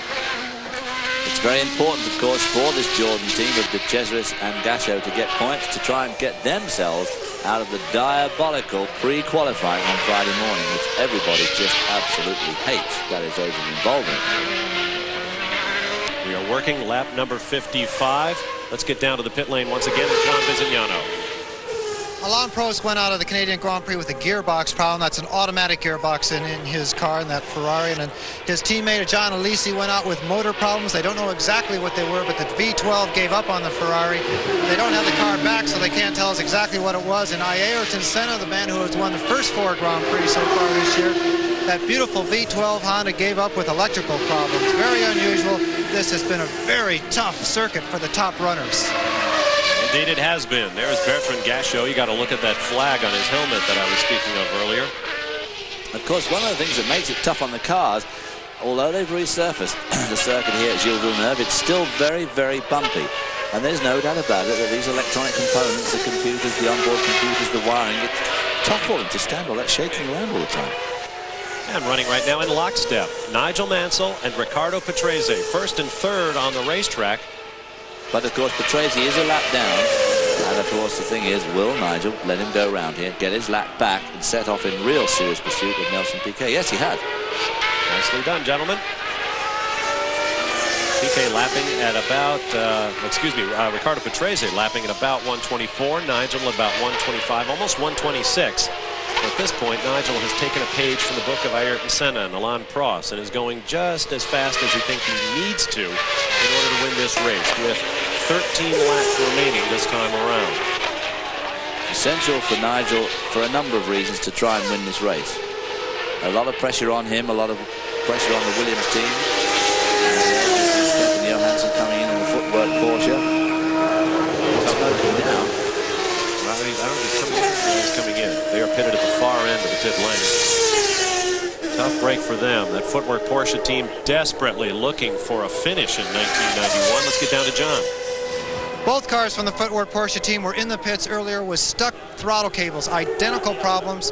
They could not fix Alboretto's, and Stefan Johansson went back out with somewhat of a dodgy cable. It's a very brave man. We'll try and find out why he came back in this time, but as you said, they really needed a result to try and keep them out of the very difficult pre-qualifying.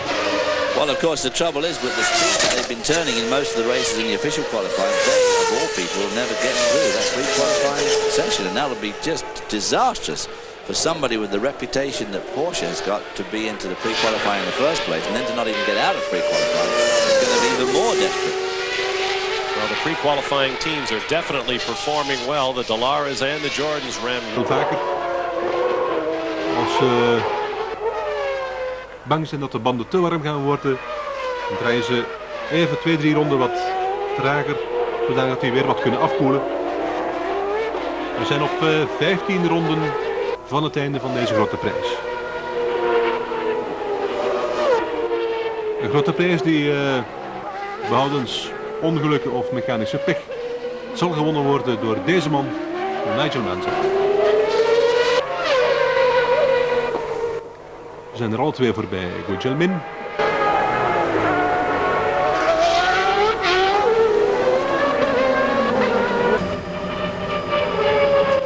En Mansell is blijkbaar toch van plan om Patrese weer op een ronde te rijden.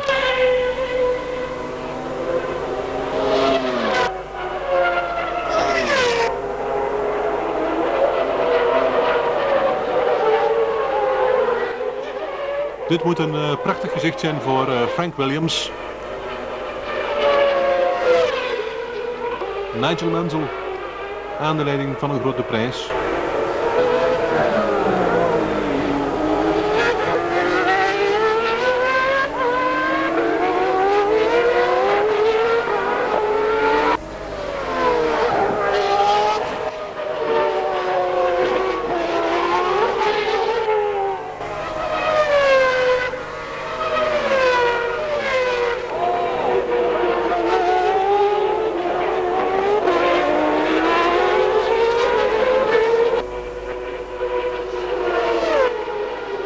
live in Montreal, Canada. In the Grand Prix of Canada, you see the pit board there for Nigel Mansell with the British Union Jack up in the corner. They're taking off the word fuel. John Visignano down in the pit lane has some speculation for us as to what that might mean, John.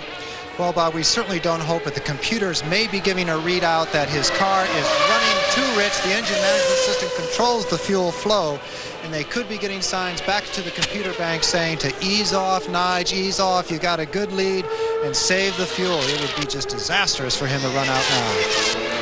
Well, of course, it would be disastrous. These normally aspirated engines don't soak up the fuel like the old turbo engines did, but even so, this is a very, as John would say, fuel-rich circuit. And they do use a lot of fuel here on a day like today, especially. So we see Nelson Piquet in the V8. The V8, of course, would expect to use less fuel than the V10 engine. Ricardo Patrese set the fast lap of the race back on 48 as you watch Nelson Piquet at 1:22.672. We may not see a faster one as all the drivers begin to concern themselves with fuel. V10 engines, the Renaults in the cars of Nigel Mansell and Ricardo Patrese running 1.3. They're going to use more fuel in all likelihood than the V8 in a car like Nelson Piquet's. Now he is lapping at about 1:23, Nigel at about 1:26. So the final word on this race has not yet been said. But Piquet is still 47 odd seconds behind Nigel Mansell, and as you say, there's only 12 laps to go. Nigel Mansell came across that time at 1:24.4, so he's aware of the fact, I think, that Nelson Piquet at this point is burning up the racetrack. Modern are also turning in a very respectable lap there, 1:23.8. If he could do a few more of those, he'd be right up at the front there. He's in 4th position at the moment.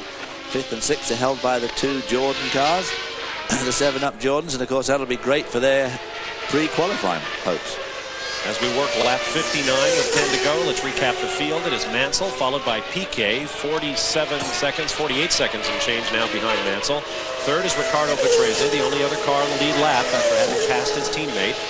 Then Stefano Modena, Andrea De Cesaris, Bertrand Gachot, Pierluigi Martini, Eric Comas, Emanuele Pirro still in the hunt. I thought both Stellaris were out, but he is still out there circulating 2 laps down, followed by Satoru Nakajima and Maurizio Gugelmin. Down to turn 10 for Nelson Piquet. There we see Gugelmin just going out of the picture in the Leighton House. No, that's one of the Jordans up there. Oh, is it? Sorry. Another green car. Through this dauntingly fast. When you stand there in real live flesh and watch those cars go through there, I mean, that really does make the hairs on the back of your head stand up. It is very, very fast through there. And we saw Eric Comas have quite a moment going through there in qualifying yesterday afternoon. Absolutely sideways under the bridge, just snapped it back around, never lifted his foot, rocketed off down the fastest part of the racetrack. That was what you could call, if it was in skating, that would have been a snap turn. He'd have got a 9.9 for that one. I tell you, it was pretty hair-raising to watch.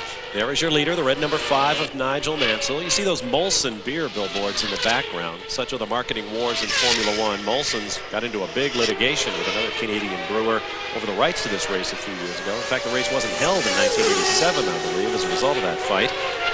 Now Molson won the rights, spent all that money, paid all those lawyers, and who's running 1-3 in the race? That other brewery, Labatt's, sponsoring the Williams team. Such is life, as you say, or such is the racing. Into the turn 1 complex. Still using that curve. Nigel really liked to use that inside curve. I noticed Ricardo Patrese does not use it as much. It's not harmful to the car in any way to run the wheel up on the inside like that. It's very, very unloaded, those wheels. And it sometimes helps to pull the car around if you've got just a little bit of understeer. Helps to make it rotate, as they say at the Skip Barber driving school. 60 laps of 69 complete. Nigel Mansell lapped at 1:25.5 the last time around. Still comfortably out front. Nelson Piquet has closed it up to 48.4 seconds behind Nigel Mansell.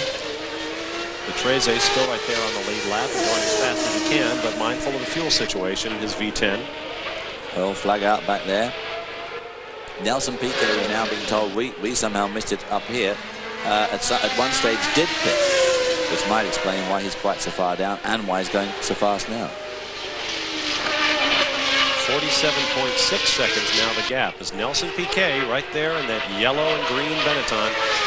closes up inexorably on Nigel Mansell. We have official word now. Stefan Johansson suffered engine failure in his footwork Porsche. The Porsche engine has not been a roaring success this year to date. There's no doubt about it. Now, of course, if they had sticking throttle, that's the sort of thing that can easily blow an engine, because if it keeps on sticking wide open every time you want to shift gears and you have to keep pushing the clutch in to stop yourself running into things, that's not very good for the engine. There's that yellow flag out again, or the oil flag, yellow and red stripe flag.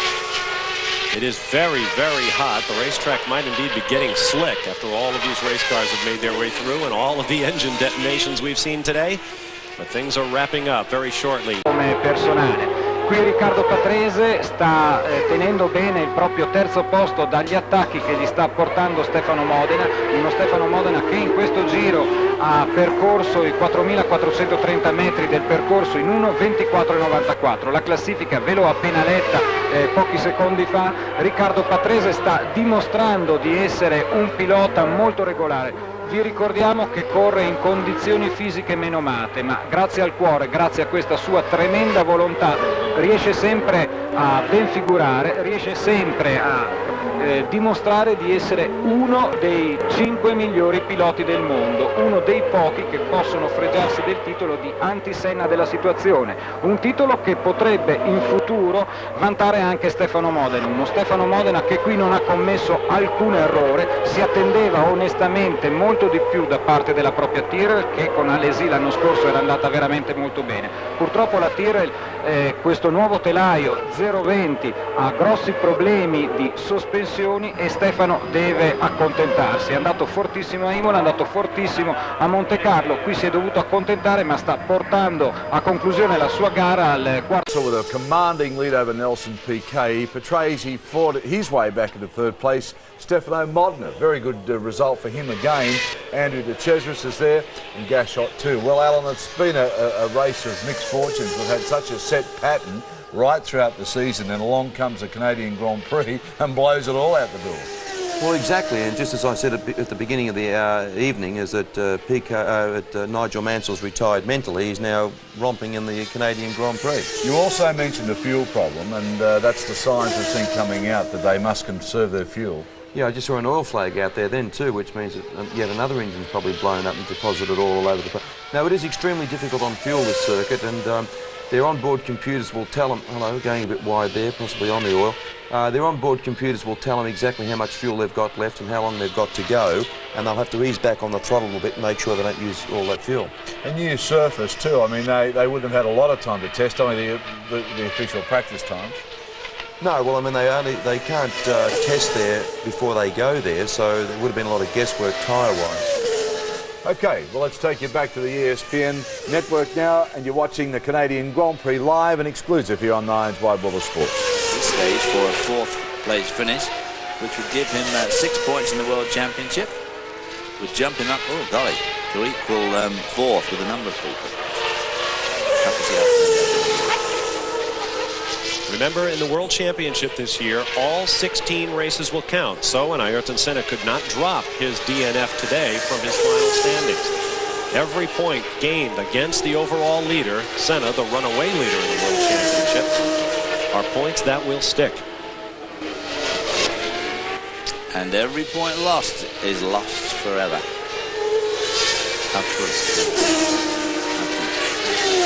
Current standings, working lap number 64, Mansell by some 47 seconds over Nelson Piquet, no longer making inroads as you watch. I think that's Andrea De Cesaris making his way around.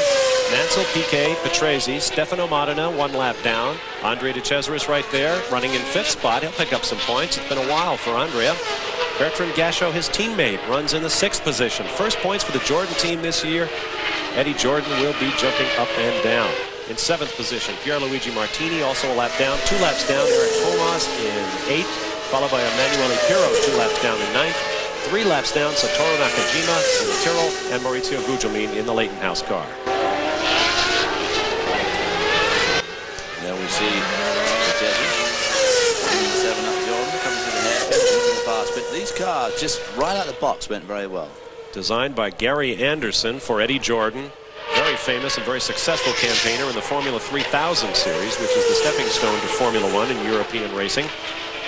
There is Nigel Mansell. But the Jordan cars, I was about to say, David, in only their 5th race are in position to score points. That's quite an achievement. Well, absolutely. And it's just 10 years ago, in a couple of weeks' time, that young Edward Jordan and myself drove a BMW M1 in the Le Mans 24-hour race together. Le Mans coming your way in about 2 weeks here on ESPN. David and I hope to be there to tell you all that we can about sports cars and what, to my mind, I have to say, is the greatest race in the world. The 24 Hours of Le Mans. Nigel Mansell closing up on Riccardo Patrese there again. I would imagine that if they do finally get this down to an absolute dead cert, i.e. the last lap, that the team there, we see a very disappointed Ayrton Senna, still holds a huge lead in the World Championship. He's still got 40 points. And the next closest runner, assuming it's Nigel Mansell, will end up with 16. So not in any real danger as yet. Reduce the gap from 31 to 24. 39, that is, to 24. Pretty sizable jump. But of course, it's one of those things, racing being all it needs is another weekend like this. And suddenly, it looks rather different. I'm sure if we get down to the last lap and they're absolutely sure as a team that they are going to come first and third, they will let Nigel go through and take the checkered flag. You're correct my mathematics. From 29 points over Prost coming in to 24 over Mansell going out. We have a new fast lap from old Nige, 122.385. Maurizio Guglielmin brings in the Leighton House car. It's disappointing. There's just so few laps to go. What a heartbreak for them. They started the year with a bizarre case of vandalism. Someone got to these cars in Phoenix, Arizona, cut some brake lines. Popularly thought at that time to have been a disgruntled former member of the team. Disgruntled's about the word, I guess, for poor Maurizio Guglielmin. Which leaves us with 10 cars of the 26 that started, still circulating. Here comes Andrea De Cesare. How's that Gasho? They've done it to me again. Mansell, Piquet, Patrese, Modena, De Cesaris, Gasho, Martini, Comas, Pirro, and Nakajima. Now out of the field, so that's only 10 cars running. Looks like Gasho is going to try and take not a position back from Piquet, but he's getting around him to help himself get back onto that lap. These cars are now about to turn for the hairpin, the farthest point on the circuit to the start-finish line, which Nigel Mansell has just crossed to complete lap number 66. 3 laps remaining. You're watching live the Grand Prix of Canada. The grandstand still packed, a huge crowd on hand. You get to this island circuit by crossing one of 2 walkover bridges, and they have been packed. Look at that grandstand in the background. A lot of people here, and of course, an absolute more oil down. This is the difference. Not the oil flag there before. It may be just for the debris. You can see on that long shot how the rolled up rubber from all these tires is collected on the track to get offline and get into that stuff, what they call the marbles. His head bobbed down. I think he took a quick look at his gas gauges. Now, there's Nigel. Is he going back in front? These 2 teammates, they will say all the proper things about how hard they're fighting amongst themselves for the good of the team and everything, but there is the rumor going around. There is the feeling that perhaps they are not great buddies. The reason for that simply is finances. Nigel Mansell making a rumored $9 or $10 million this year. Riccardo Patrese rumored to make something on the order of $1 to $2 million, and he is not happy about that financial discrepancy. 2 laps remaining. Especially as he is out-qualified and, of course, beaten Nigel on 2 previous occasions this year. He just feels the discrepancy is just a little bit wider than it might be. I'm not even sure that he gets 1.1 or 2 million. I think he gets more like 800,000. Now bought himself an incredibly expensive house in Florida and will be spending more time here in the United States. And I think in the back of his little mind he can see that big oval up the road glinting at him too. I think he'd like to have a go at that before he gives up racing altogether. There is Stefano Modena, one of 2 circulating. Tough break for him in Monte Carlo after running for about 2/3 of the race in 2nd position and pressing Ayrton Senna at several points on the racetrack. Is he in fact now pressing I believe he is. This is a battle for position. Yeah, this is for 3rd place. It is too. Takes Obviously, it easily. Patrese has got some sort of problem developed. The most unreliable part of the Williams at the moment, of course, the Williams Renault, is the semi-automatic gearbox. But there's no doubt about it. when they're right, they are absolutely tremendous. And I would think that within 2 or 3 years, pretty well every car out there will have some sort of a semi-automatic gearbox. You can let Ferrari and Williams get all the bugs out, do all the testing, and then everybody will have it, because it does make a big difference. Nigel Mansell beginning the last lap of the race. The transverse gearbox, these are transverse semi-automatic gearboxes, distinguished from the longitudinal gearbox on the Ferrari. Each works. Nigel, don't wave to the crowd too soon there, buddy. It's not over till it's over. Oh my God. The longitudinal box carries much of its mass and weight unhappily behind the rear axles of the car. The transverse box, such as the one on the Williams, is in front of the rear wheels. A great help to the designer in weight and balance on these incredibly delicate race cars. But they do have their problems, as David pointed out. They shift fractionally faster than a manually shift, and you can also keep your hands on the steering wheel as you do your shifting. I think that Gerhard Berger still misses the Ferrari automatic gearbox going into the second season with the Honda McLaren. I think he still misses that semi-automatic gearbox. He's just having to go back to taking the hand off the wheel to shift. He's found to be quite a chore this year, and I know it must be a big help. As we watch, Stefano Marotta took his place behind Nelson Piquet. Oh, Nigel Mansell's very slow. He's not only slow, he's stopped. He has stopped. Nigel Mansell is beating on the car. Could this be?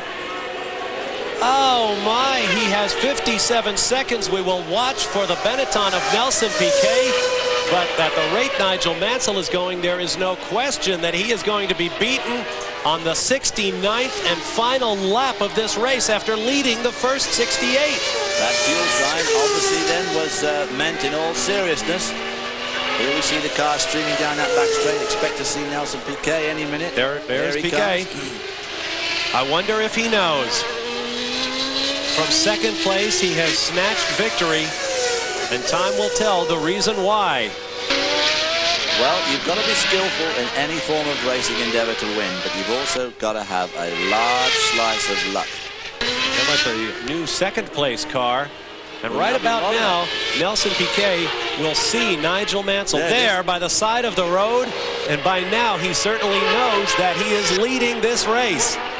One more corner. Well, make it two. We'll give him a right and a left-hand turn, and Nelson Piquet will pick up the victory. I can't believe it. I don't think they can either, too. I'm sure the Williams team absolutely can't believe it. Oh, they must be in shock. The checkered flag is out, and it waves for Nelson Piquet, picking up his... There you see Mike Cranafus of Ford with the flat hat on there. He's the worldwide director of Ford Racing, a German that's come to live in Detroit, and he'll be absolutely ecstatic over that. Victory number 23. There you see Riccardo Patrese now running in third position as he passes the stranded car of his teammate. God, I hope they didn't try to be clever and run him about 4 litres less fuel to save themselves 4/7 to 28, 2.8 pounds. But it's the sort of thing these Formula One guys do. Well, it appears that one Williams will make it to the finish line. Yes, he is across safely. We'll see if he can make his last lap. Riccardo Patrese. Well, I mean, he did make a pit stop, so he might have been able to save just enough fuel to get around if he had the same amount. Oh, your heart has to go out to this guy, Nigel Mansell, who drove so well, but that 17th career win will not happen today. Nevertheless, the Williams cars have shown what they're capable of, and that should make things very interesting in Mexico City in 2 weeks. We'll be right back. Die dus op de 4e plaats uitkomt en Gachot zal 5e worden. Daar zijn ze, de beide Jordans. Allebei vuistje in de hoogte. 4 en 5. De beide Jordans. Een troostend schouderklopje van een bankcommissaris voor Nigel Mansell. Maar of dat zal volstaan om zijn dag weer goed te maken, daar twijfel ik sterk aan. Kijkt eens speurend naar de achterkant van zijn wagen. Wat er precies los is, is ons nog niet duidelijk. Misschien vernemen we dat nog in de komende minuten. In elk geval, als het benzinepech is, dan heeft hij het voor een groot deel zelf gezocht natuurlijk. Door in die laatste ronde nog zo snel te blijven doorgaan. Ik zei het al, hij draaide een nieuw ronderecord. 1:23 en nog wat duizendste van een seconde. Dat was niet meer nodig. Hij had bijna een minuut voorsprong op Nelson Piquet. Had het dus zeer rustig aan kunnen doen. Krijgt nu een lift van Riccardo Patrese. Terwijl hier de overwinnaar van deze grote prijs van Canada uit zijn peloton stapt. Dit zijn de grote verliezers. Het heeft er bijna 69 ronden lang naar uitgezien dat ze de grote winnaars zouden worden. De Williams. Maar het heeft niet mogen zijn. Ze waren in elk geval veruit de snelste wagens op de baan. Hier de Jordans informatie.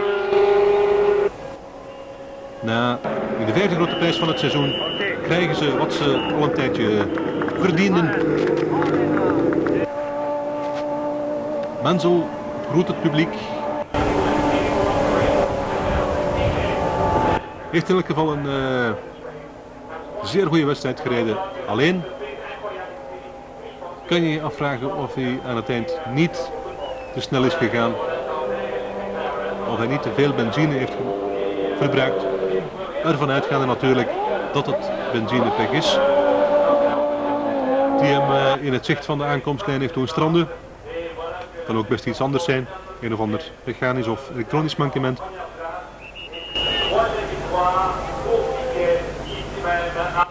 Maar dat kunnen we van hieruit, uit de studio in Brussel, natuurlijk onmogelijk uitmaken.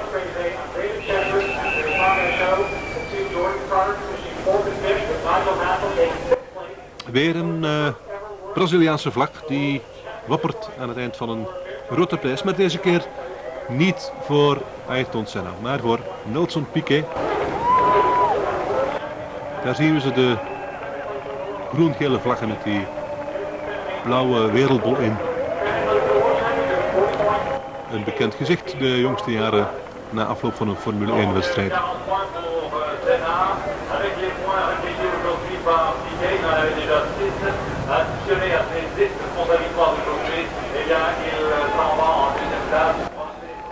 Daar kruipt Riccardo Patrese uit zijn wagen. En hier is Andrea de Cesaris. Na lange tijd weer een goede plaats behaald, vierde.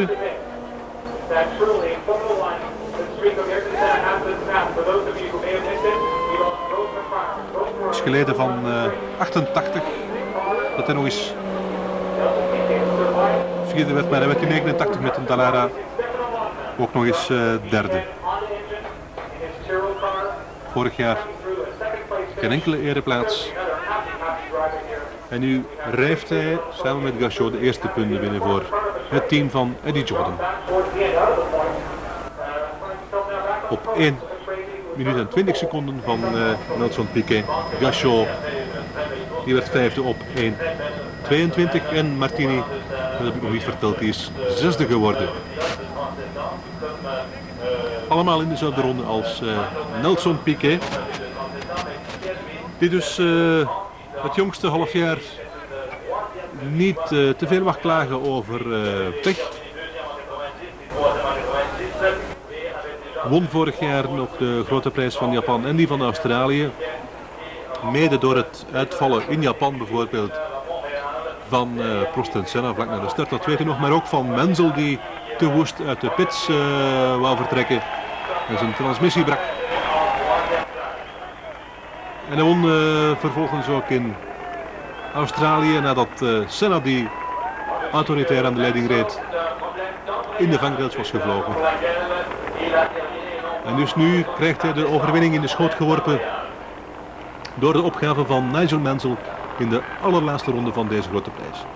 Zien ze daar samen op het podium, links in het wit Stefano Modena, in het geel Nelson Piquet en in het blauw Riccardo Patrese. De man die voor de vierde keer in zijn carrière van op de pole mocht starten.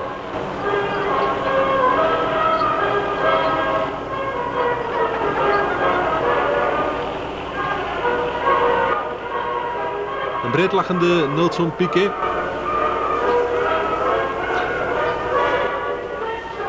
Een van de meest ervaren rijders in de Formule 1. Trouwens, de 2 meest ervaren rijders staan hier samen op het podium. Riccardo Patrese, die hier aan zijn 213e grote prijs toe was. Nelson Piquet aan zijn 193e, dat heb ik je al verteld.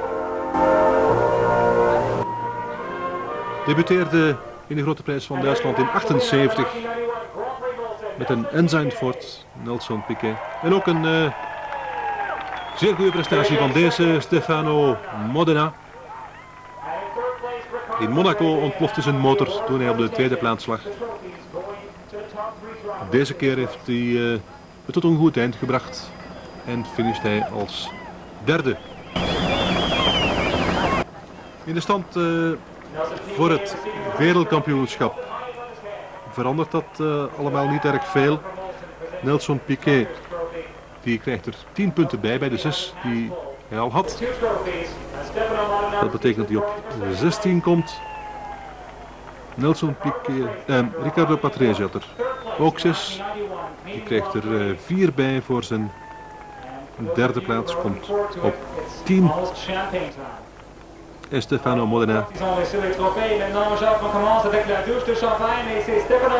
Die had 3 punten van de grote prijs in Phoenix. Dat betekent dat Nelson Piquet de naaste belager wordt van Ayrton Senna in de stand voor het wereldkampioenschap. Senna heeft 40 punten, dat weet u, 4 op 4 in de 4 voorbije grote prijzen. Telkens goed voor 10 punten. Piquet die volgt dus nu op 24 punten. Alain Prost die blijft derde op 29 punten. En dan hebben we Berger en Patrese die de vierde plaats delen.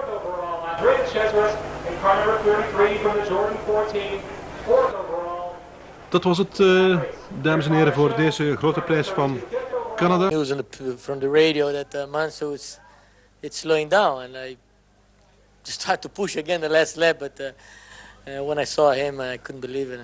It was very, very good, very lucky. You must feel a bit sorry for Nigel, though. Well, I don't feel sorry for nobody.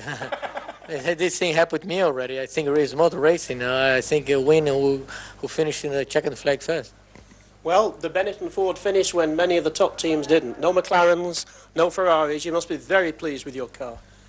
Well, I can say it was 2 Williams in front of us and 1 McLaren, because I passed both Ferrari and my car was very competitive until then.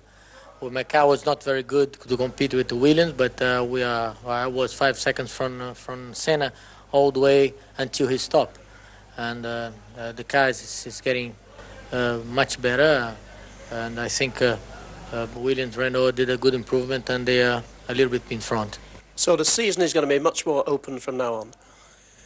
Well, it depends of, I think depends on Williams. I think they have to catch up with in the points with McLaren. Thank you very much. Riccardo, you stopped to pick up Nigel. Did you find out what had happened? I didn't speak with him, but I suppose it was a gearbox trouble, and it's the same trouble that I had for the last 15 laps and very badly for the last 5 laps, that I couldn't get gear changing down. And I feel quite sorry for Nigel and especially for the team, because I think today Williams was really superior to anybody, and unfortunately we couldn't catch the win. And how did you feel with your neck after your accident? Well, I was a bit painful, but I think that I was still competitive, and as you see, I finished the race, and now I have 2 weeks to recover, so it's no problem.